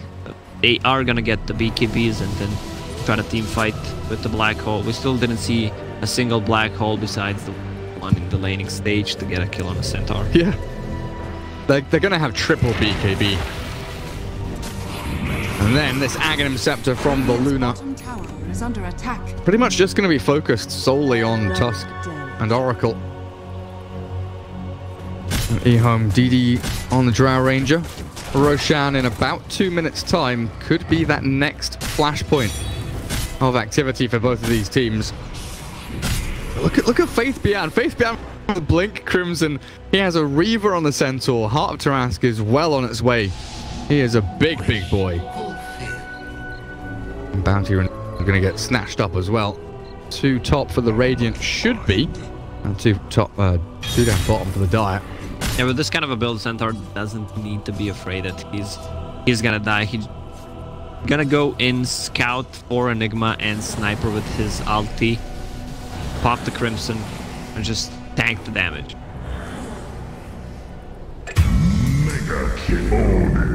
Yeah, I can see what you're doing, Gary. Just looking through their cosmetics while missing kills. I mean, yeah, yes, it's an Enigma. I want to know why Tusk is on fire, okay? He's dying to Drow Ranger. He's not anymore. He's being frozen. He's being frozen. Oh, poor little ogre as well. See, I'm catching the important kills, Lacoste. So Luna uses ulti on one of the allied creeps. Gets the initiation on Enigma. Enigma just dies. Very nice. How much? Yeah, that delays BKB by quite a bit. So now they're going to have Morphling Sniper BKB, but not Enigma. It's a pretty big deal, honestly. Yeah, I was going to have to go out, wander around and farm up. I bet he wishes he was level 15 right now for that GPM talent. Where are we on these other heroes? Sniper level 16, attack speed, 20 damage. So no CDR, no shrapnel.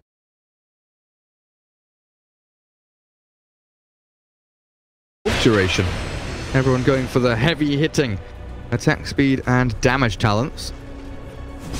Luna. Dire are scanning. Same story. Goes for Aghanims. Hasn't gone for any of the magic damage talents. I mean, she's gonna get Eclipse Lucent being minute stun. I'm not gonna miss that one. That's very important now. Yao's BKB delayed by another minute at the least. And the rest of the Radiant teams just wait, like they are just waiting for him. That is the key item. That is literally what they're waiting for to go towards Roshan, to go towards these next fights. The triple BKB was meant to be their big threat. Radiant's bottom tower is under attack. And Ehome, they must absolutely know this. Shards into the pit. Drow Ranger gonna give him a couple of hits. Down bottom, tier 2 drops though. Ego and Y shoving towards high ground. This is a spooky situation for Team Root to be in. And now Shadow Demon has Ether Lance, has a Blink Dagger, so he's really mobile. He can either initiate with it or just save people from so far away. And now you have a Shadow Demon and Luna illusions knocking on your tier 2 towers. Yeah, and Super just gets caught mid. Yeah, this game feels pretty over unless somehow Enigma gets 4/5-man black hole. Even if he gets it, I'm not sure who's gonna deal the damage. Radiant's middle tower is under attack. So Ehome set themselves up to take the rest of the objectives on the map. Disrupting this Morphling to get some more illusions. Shove out that mid wave with Aegis in hand. Radiant's They could just keep pressuring. They want to go and look for a fight, it looks like. Farming jungle on the way through. There is Enigma BKB finally here. Team Root, they need to smoke, they need to make a play. Ehome, I guess 30-minute bounty runes and high ground is what they're looking for. Try and control an area of the map so you don't get caught out by a smoke gank. And finding a pick off on a tusk like this, one of the prime forms of initiation for TR. That's sick for Ehome. They can just group up as 5 right now and go through the bottom lane. Top lane is pushed, mid is at the river. Luna has enough money to buy a full BKB and they can siege so easily. Full butterfly on Draw Ranger. Centaur goes in, tanks the tower with his heart, retaliate as well for some extra damage. Yeah, heart and cheese. They're gonna, if they can find this pick off. Never end. Blink stop. More not used. That's the Gust, the Finger of Death. Oh, the False Promise arrives just in time. Keeps the Morphling alive for now. The BKB Mantis. Oh, they are ready. He needs to get out of here. It looks like he's dead regardless of what happens. Doesn't even use a single item. As the Blink stun from Faith Bian looks for super. That's a lot of retaliate damage. Sniped down to about half HP, but Faith Bian sharded in, caught by the creep wave. The Gust not going to connect, and they do jump in with the Warrior's Punch. The Blink Black Hole. Oh, it's not good at all. One hero is all they find as DDC and Super will get blown the hell up. The Demonic Purge arrives, in comes the Luna. Mana style pop, the illusions go in, and it is Team Root that are dropping quicker than flies. Ego with an ult kill, Aegis still in hand, and Morphling never end. Well, your story might just come to one now as the Assassinate does pop the Aegis. Ehome, they can continue charging on forward. There's only 2 cores left standing here for the Radiant team. Centaur hand gave Draw Ranger a cheese and they're gonna continue. 13 charges again on retaliate. Morphling had to use a buyback sniper as well. Look at this damage. He's not even popping retaliate. Let's go. Show me some damage. There it is. Oh, 700 damage on this Centaur per hit. Faith Bian, leave them alone.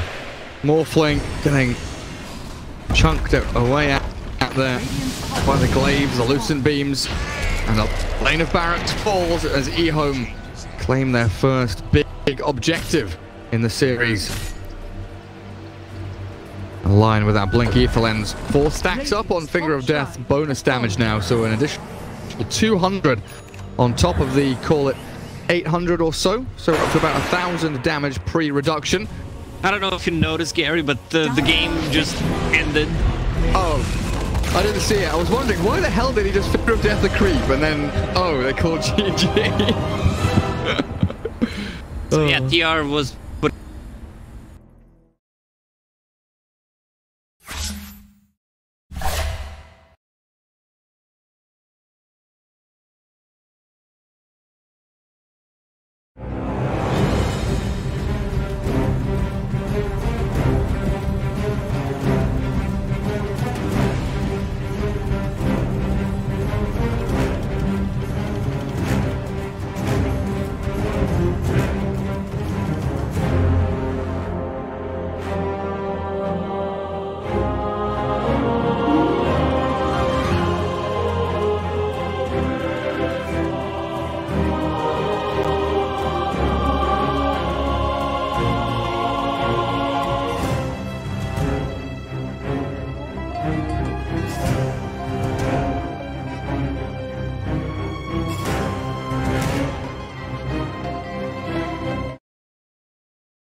you.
Dire Radiant team ban.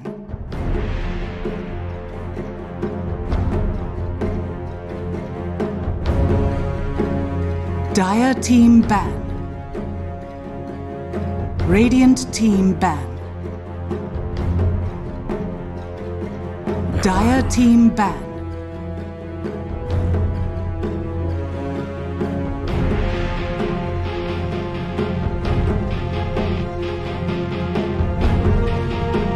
Radiant team ban.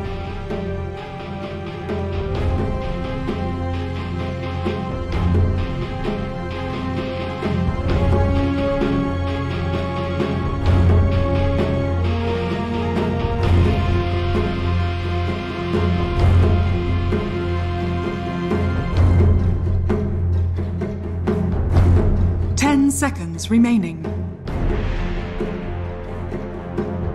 5 seconds remaining.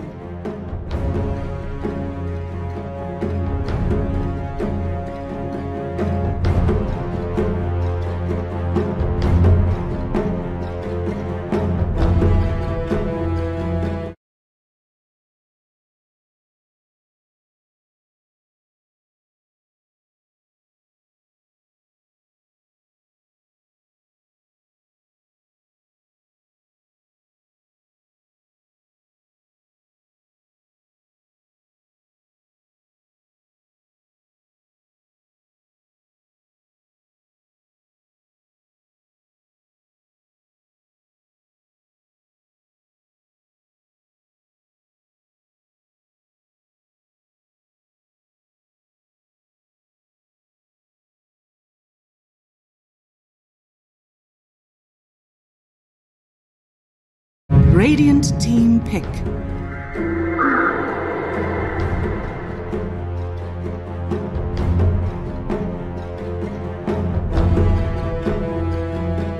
Dire team pick. Sven stands ready.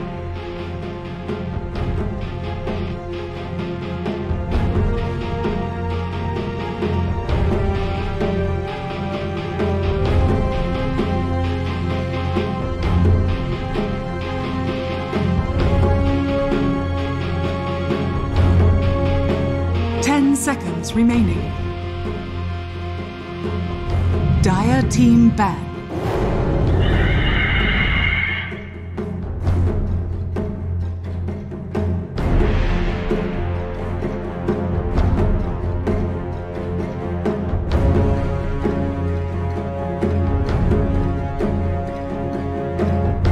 Radiant team ban. Welcome back, guys. Game 3 of this best of 3. Ehome taking on Team Root. I'm Gareth, joined by Lacoste. We have some interesting heroes. I mean, I would love to stay on camera here and just, you know, show Lacoste's pretty face for several more minutes, but... Let's go into the game, Gary. Yeah. So that's a Sven. I think this hero can be played as an offlane instead of being played as a carry. His Warcry gives HP and got a little bit buffed, so it gives more HP to Sven himself. I would love to see Luna IO Sven. You have an extra 1000 HP. Yeah, it's a bit funny. And with Magnus banned, you know, just buy someone with pick someone with cleave naturally. IO Sven. I mean, we were talking about how IO not heavily in China, especially not as heavily as Europe, for instance, where it's, you know, banned or picked very often early on. What's changed? Has Team Root just gone, we need something to swing the balance a little bit here, and, you know, going for IO seems reasonably good? Is it that little ace in the hole in this draft? We'll find out as the bans Centaur, Undying, Magnus, PA, Dazzle, Terrorblade, Void, Darkseer. Taken out of the pool. Yeah, Ehome banned out Darkseer in the previous game as well, but there Radiant was team no pick. synergy whatsoever with the Darkseer. Now, with the Sven, they're definitely a good ban. I would just love to see Luna, IO mech, you have effective 1k plus HP, all that stuff. They could get an egg hit 10 against seconds Phoenix. Sven remaining. has some attack speed, IO also gives some. 5 seconds remaining. It doesn't feel like we often see Mirana anymore. But I guess against a Beastmaster, it wouldn't be particularly bad. Kill off those boars. Attack speed for the egg. Set up stun from the Sven. But she feels a bit lackluster in this new patch. Doesn't really. She brings a lot of different things to the table, but doesn't really master one. Third pick coming for Root now. Let's have a quick look. Io Sand King they've picked before with Sven, Jakiro, Pugna.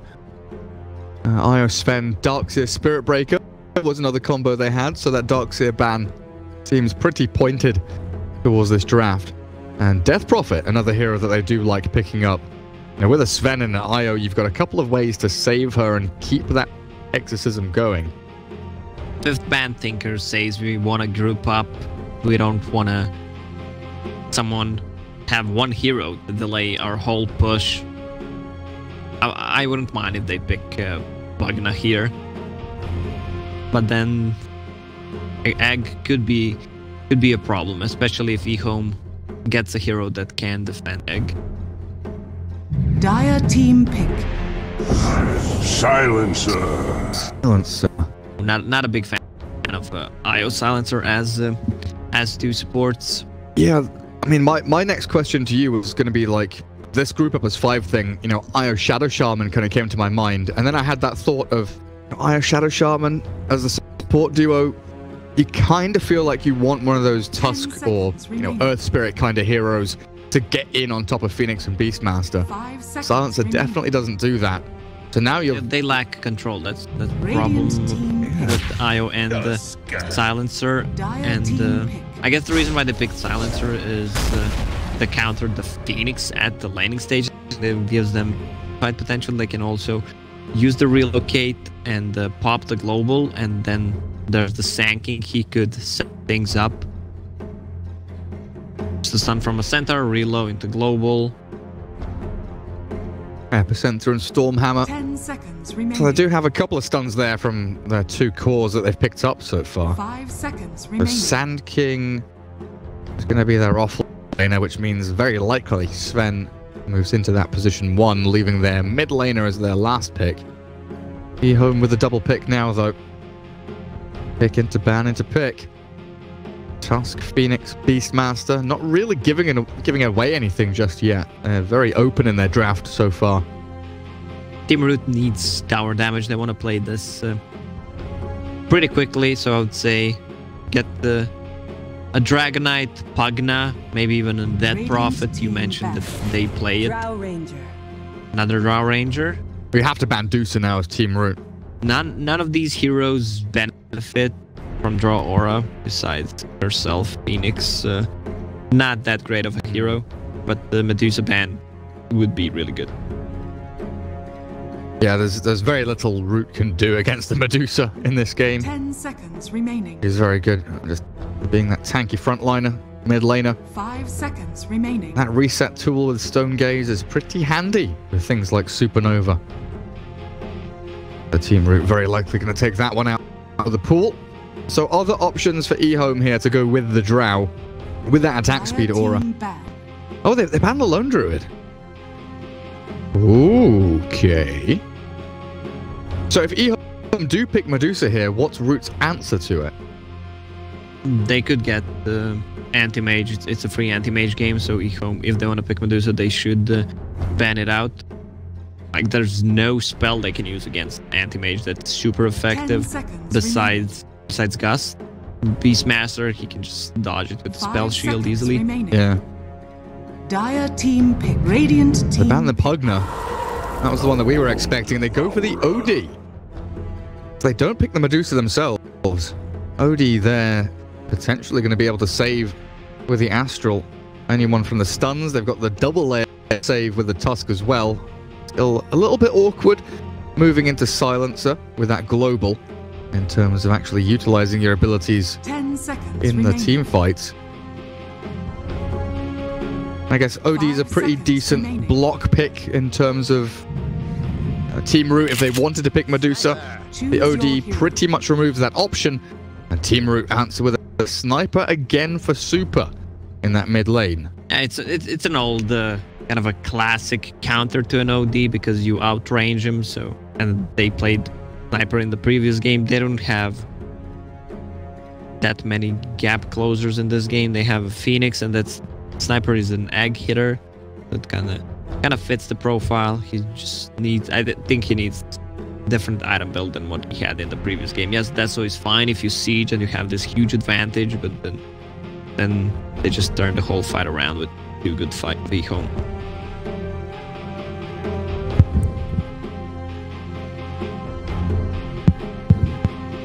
Yao Sand King. It's going to be a position 1 Sven. I really do fear for DDC and Victoria in this IO Silencer. Laning stage has to go perfectly for them. Yeah, this lineup looks really weird from Team Root. You have 3 heroes who run away once you get on top of them. Sniper, Silencer, IO. And Sven is gonna fall off at one. So I feel like Ehome has way better draft in this game. Especially with the double save from Tusk and OD. Kaido around Sven. It definitely feels that way. Let's find out exactly what happens though. Game 3 of the best of 3. Ehome Prepare for battle. up against Team Root. I've got Y on the Tusk. Heading in towards mid with Obs and Sentries. Bian on the Beastmaster with Jan An on the Phoenix in behind him. The mid OD for ASD. As top lane will be Ego on the Drow Ranger, while over on TR, Yao Sand King. The recognizable name of Super Sniper. As down towards bottom we have Victoria, IO Never End, Gaze of Death, whatever you want to call him, on the Sven. And down towards bottom DDC Sniper, Snare, Silencer. Observer Ward at the ready. He's gone the long way around. Looks like he's going to try and place it up in that spot there, hidden away. I'll get it down as well. And we're going to have another 30 try seconds to setup here down bottom. Beastmaster, Tusk, and Phoenix. It looks a bit weird. It really does. This I think it's try lane. It's better than Silencer IO Sven though. I mean, Silencer is pretty strong in that. Especially if you have an aggressive heroes like Sven IO. Well, they go straight up. And there is a 3-man Arcane Curse, but Never End with the Fiery Spirits, the tag team. And the Boar being slowed down and IO dropping very, very low. Neither of them dead just yet. And with the Fairy Fire and tangos and all that good stuff, IO keeps himself perfectly healthy. Bounty runes, how did we split? 2 for 2? Even trade across the map, but you've got to say Ehome with that regen advantage in the bot lane already. As they do maneuver themselves across the map.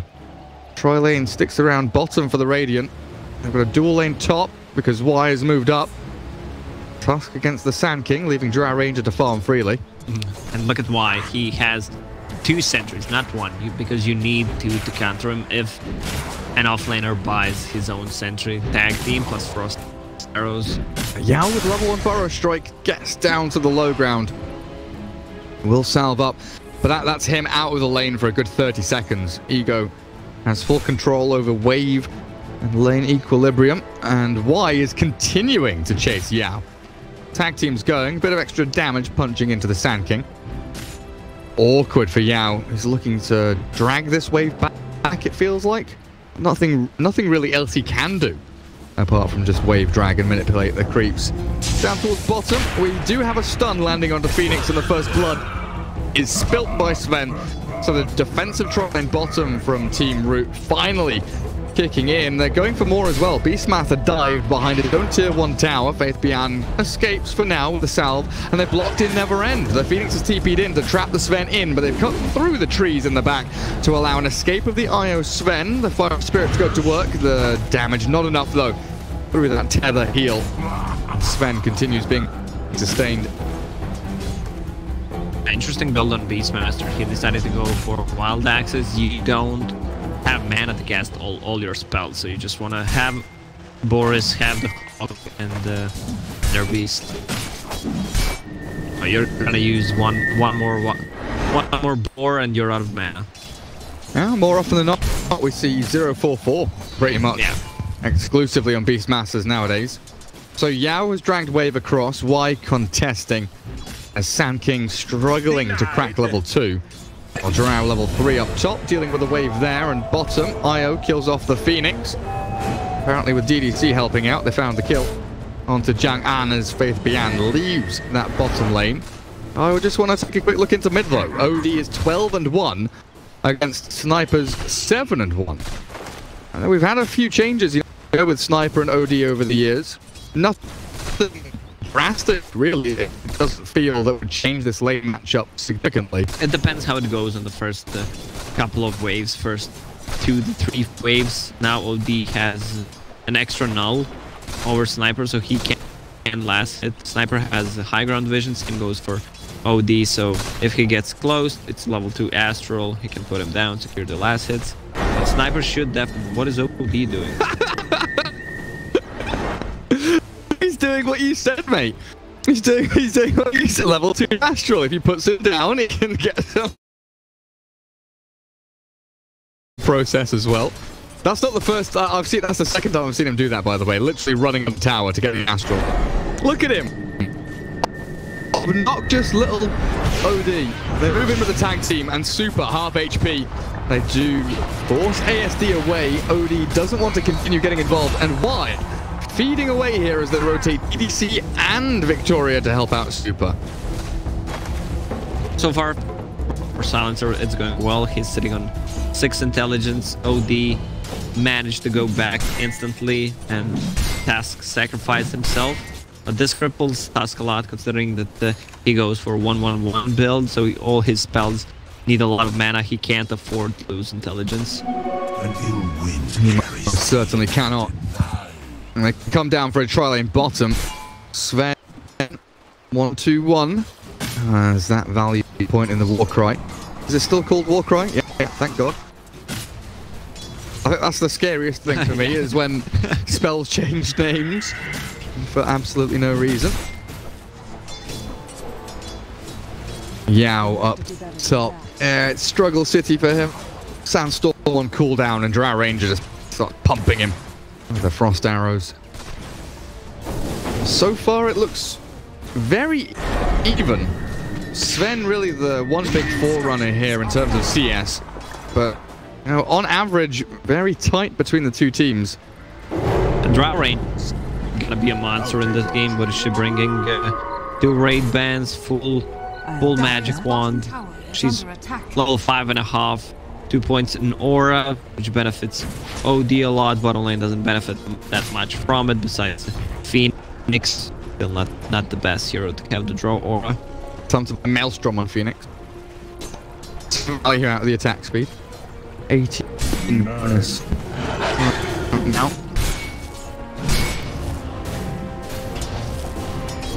Sven doesn't really seem too bothered about them. He's just going to continue farming, denying. Phoenix and Beastmaster really pressuring, especially when IO is so nearby, stacking and pulling with Tether always within reach. Faith Bian goes back into the jungle even, trying to give Phoenix a little bit of experience down bottom, so sharing and splitting the XP there. But again, it's no pressure on the Sven at all. And while you look towards mid, OD is getting the right clicks now from Sniper with a couple of points up in that take aim. They're trying to bring DDC in here to D-Ward. There we go, nice little tango. But that gives away the location of the Bob's Ward. Don't know if that was worth it. Bottom tower is under attack. That will be worth it though. Another Sentry should open up the D board on that Obs.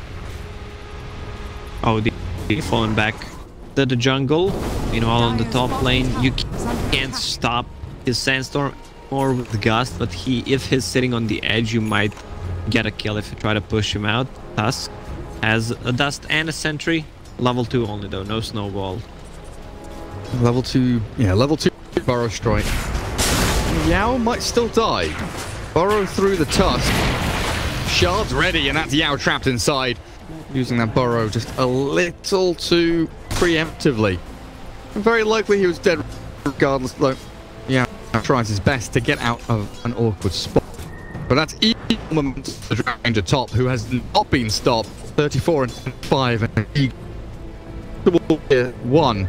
If Drow Ranger gets a Shadow Blade in this game, she can solo kill anyone besides Sven and maybe Sanking. Other 3 heroes just die. She's gonna be really over level 7 minutes in. They need to put some vision for Drow Ranger on top to see the ganks coming.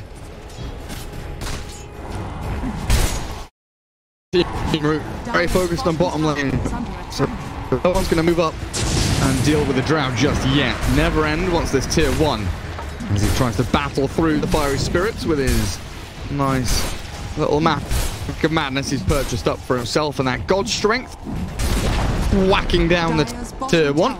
Get a Crimson Guard, get Sven in your team, and Lich, you're just glowing. It's an effect, and everyone runs back from you. Flashing lights, yeah, giving everyone seizures. So Yao just moving up with a Drow Ranger's farm, and also making the rotation towards mid. So they've got the Assassinate, the nice Astral will buy time for the OD. I don't know what time does though. Time is always the winner in the end. Death of all men, death of all humanity, and even that OD. So Sand King makes the long wraparound all the way through. I don't know if he warded in this jungle. Yeah, he did. Yao gets an observer ward down to scout the Drow, like you were mentioning. Messes up one of her sacks, and even rotates his mid for the OD kill. Every time OD loses intelligence, it's silent so much because of his ulti. Yeah. It's super effective. But on the top lane, just collecting some XP, trying to get himself to level 6. And Sven collecting the ancient stack. Do they have a shrine? They do. Oh yes, they do. 2-man shrine with an IO. Feels pretty good, man. 10-minute runes in about 40 seconds. We'll start looking towards the next point of contest for these squads.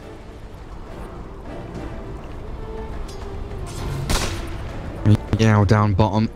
I think it's time to buy braces, maybe? I've got Urn coming out now for the IO.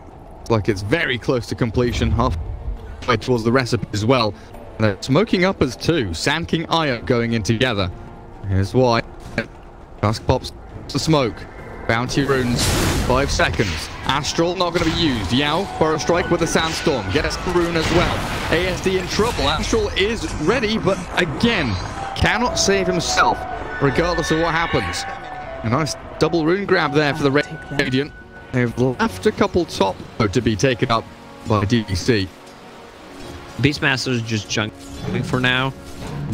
No boots of speed. He should definitely get boots of speed so he can move around the map when Primal Roar is ready. They need to utilize that spell. Drow Ranger. Yeah, she's gonna go for Shadow Blade. First item. I like it. You can just cut into the back lines, kill Sniper, kill IO, Silencer before he can pop any of these spells.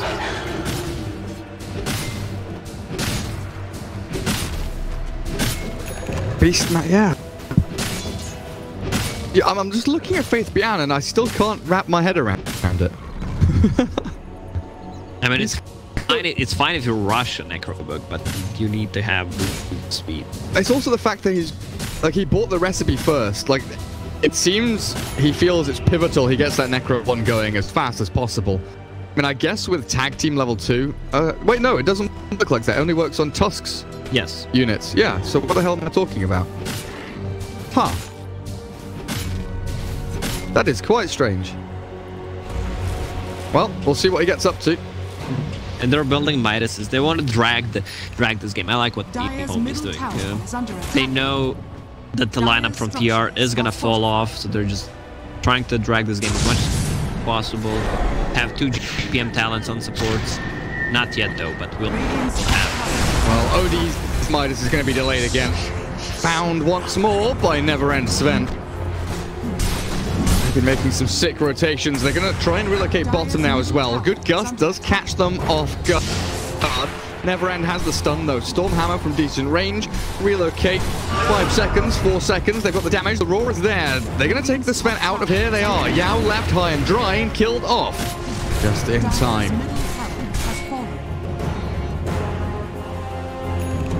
A little bit of a wonky move there. They thought they could get the Drow Ranger, and to be honest, they were very, very close. Ehome ready and prepped though, with a couple of heroes around to keep her alive. Waktu yang tersisa tinggal 5 menit. Feels unkillable right now, especially when Io is tethered to him. Needing a lot of time to recover from this. Has a really bad start, 0-3-0. But they can cut around him. Drow Ranger with the Frost Arrow. Radiant's bottom tower. Okay, so Beastmaster has Necro level 1. Waktu yang tersisa tinggal 5 menit.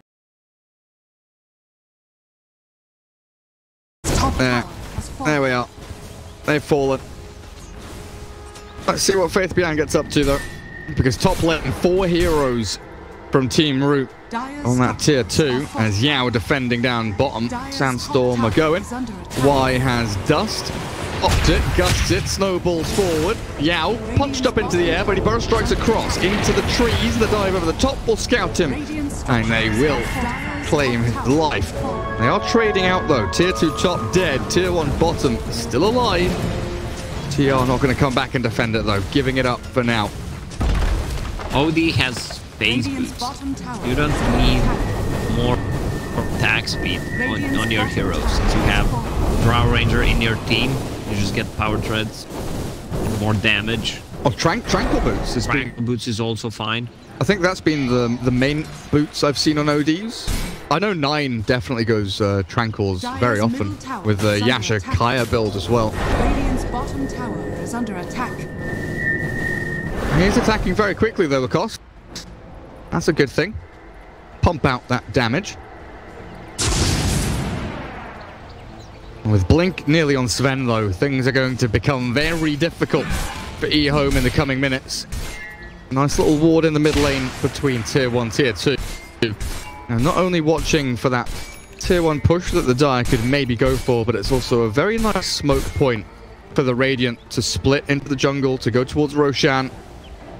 Good information could be gapped up by Ehome. It's also a good little place to smoke it to as well. You know, holding one on Tusk here, if you're able to get in behind, find a couple of kills in this jungle area down here and move for that tower. Ehome could do with the money right now. 63 at 15 minutes and bounty runes. Radiant will get 3 of them. Io bottles one top and Yao being helped out by DDC for the bottom ones. Speaking of DDC, 8 stolen intelligence, 004. I don't think we've seen a global silence yet, have we? No. They're stacking it for late game. Just use it 4 times in a row. That's how cooldowns work. Absolutely.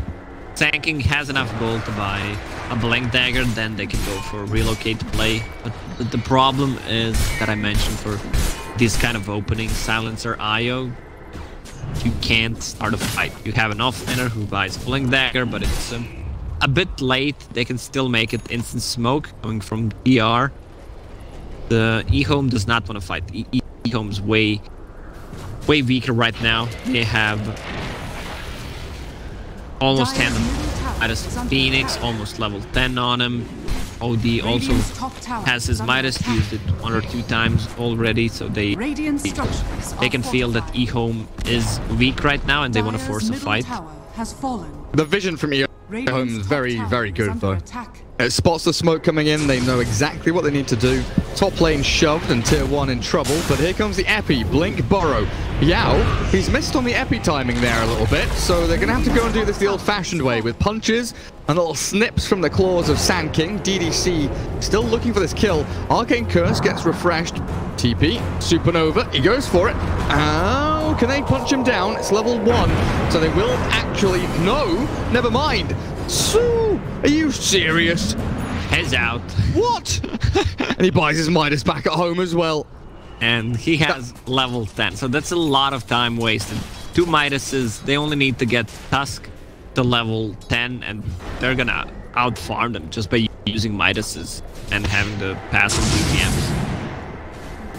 That's never meant to happen. Hey up, where is that Global 4? Bottom lane Beastmaster stunned by the Stormhammer and Faith Bian. He's got a Roar and a TP. The Assassinate all time from the sniper to cancel it out. And we heard little cock of the gun, Super. He's going to clear up all of the summons from Beastmaster as well. Mid lane though, diving in, they found Sand King. Y in the back is looking for DDC as well, so Yao drops, but the follow through here gonna stop immediately. As that relocating Sven with the God Strength arrives, blinks forward. Stormhammer down on the Phoenix will claim 3 lives. And they're back to bottom. They are, and they've got the dust. A gust onto Sven. Well, with the Astral there, IO left, isolated. A lot of damage from the OD. Not enough to clear him up though. Nail it. Gets himself back to full health, but then the Sven to jump in and stun with DDC arriving from the west and the sniper. Oh no. He was not greedy. He had the Midas 1 second after Blink cooldown. Didn't want to go for it. They just need to dodge fights for a bit. Or try to play around the global, play aggressive when it's down. Try to bait him. They need. I think they should get the 4-staff an OD. What's he going? Kayasha seems good, but or Drow Ranger should get one. Just against the Sven, against the Sankey, just to push your allies out of the bad position. Yeah, she's going Hurricane Point. The Phoenix is also building one. 4-staff is going to win you the game here. 4 staffs everywhere. Tusk is going for a Blink Dagger. Super. This could be awkward. TP's away. It looks like Ego and Jiang An both with a good idea. Sniper was still around. Ever so barely missing out on that big kill. But again, refreshing these wards and keeping the vision game strong for Ehome. But that is a massive pick up now. Neverend has a BKB on Sven. They're moving into the Roshan pit for Aegis. Onto the sniper, I guess. I don't feel like the Sven needs it. He's got BKB, Sven's invulnerable almost. Super can take the Aegis, and then they have 2 pretty decent damage dealing cores. Yeah, I feel like Sniper should take it, but yeah, he just dropped the range drop. Maybe he's not gonna take it. Sven has an open slot, but Super is... Sniper is, look at him. He's not gonna die. So, exactly. And yeah, Super is edging forward. He needs to make a... There we go. Wraithband drops down. I'll take your tribute. Double damager in bottom though. I'm wondering why Storm Spirit Hammer dispels on level 15 is picked up by a Sven. Like there's nothing to dispel. Enemies. Can you dispel Equilibrium? You can. Yes. Is that the only thing? I think so. You can't dispel anything else. Can you dispel Tag Team? No. Yeah, it just is Equilibrium. Oh, they found the Phoenix. Say goodbye. Fiery Bird. Dead and dead with Y charting them in. He makes his swift escape. I mean, how important is Equilibrium in a team fight to dispel it off? I guess it is. It is pretty important to hit for the Storm Hammer on OD. Yeah. Dire are scanning. What's the CD on Stormhammer? 13 seconds. Plus 30 movement speed. Yeah. There's no reason not to pick up. this scenario. I can see it. Like, having the option to remove equilibrium is nice, but then 30 move speed is always nice. do blink stun from Yao. Catching Tusk, and White takes a fall on that bottom lane. Has buyback. Might just be forced to use it here. Looks like Team Root, they're making their way up towards high ground. Sniper with Deso, Mom, Dragonlance. This time for Super. Tethered up, and they've got that attack speed going for tier 3 to be broken.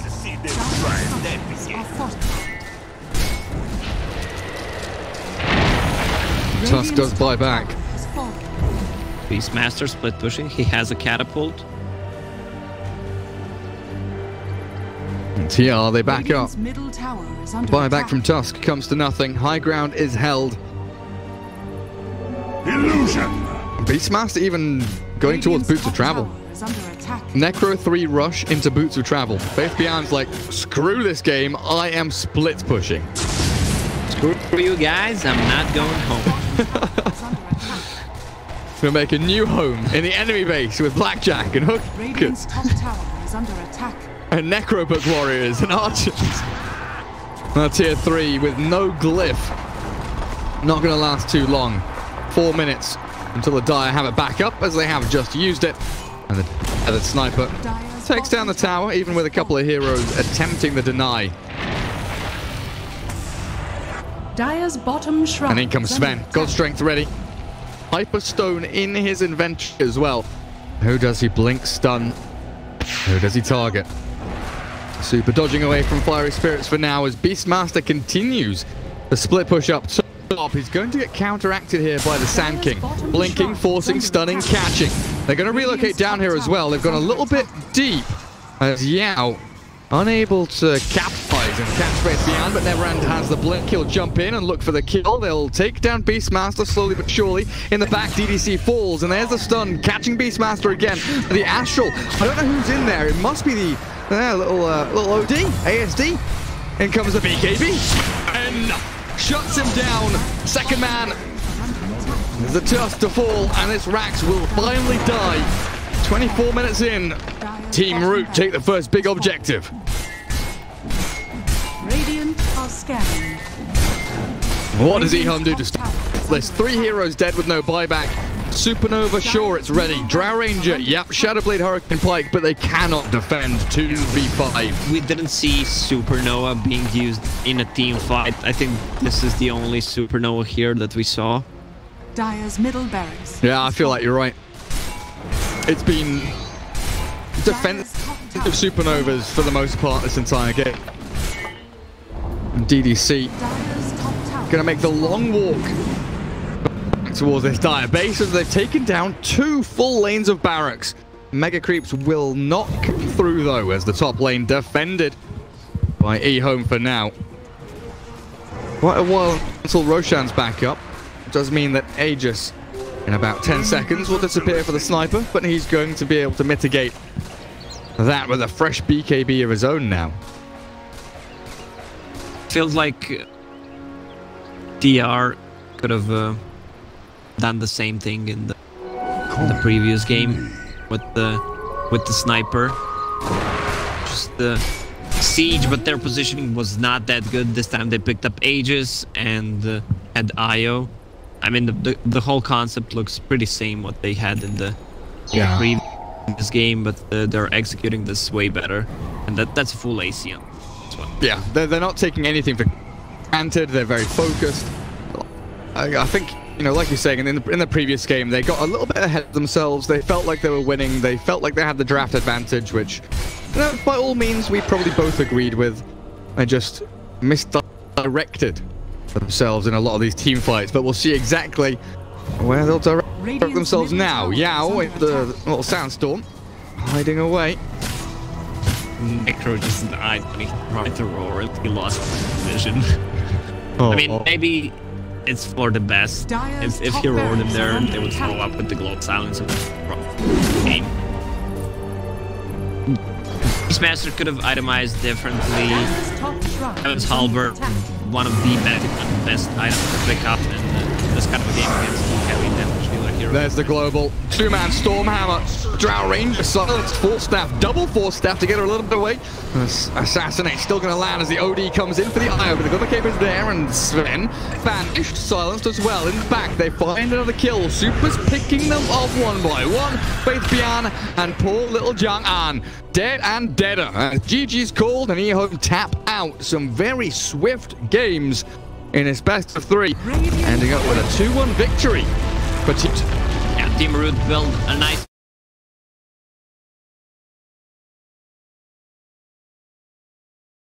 for Sven. They took the Roche pretty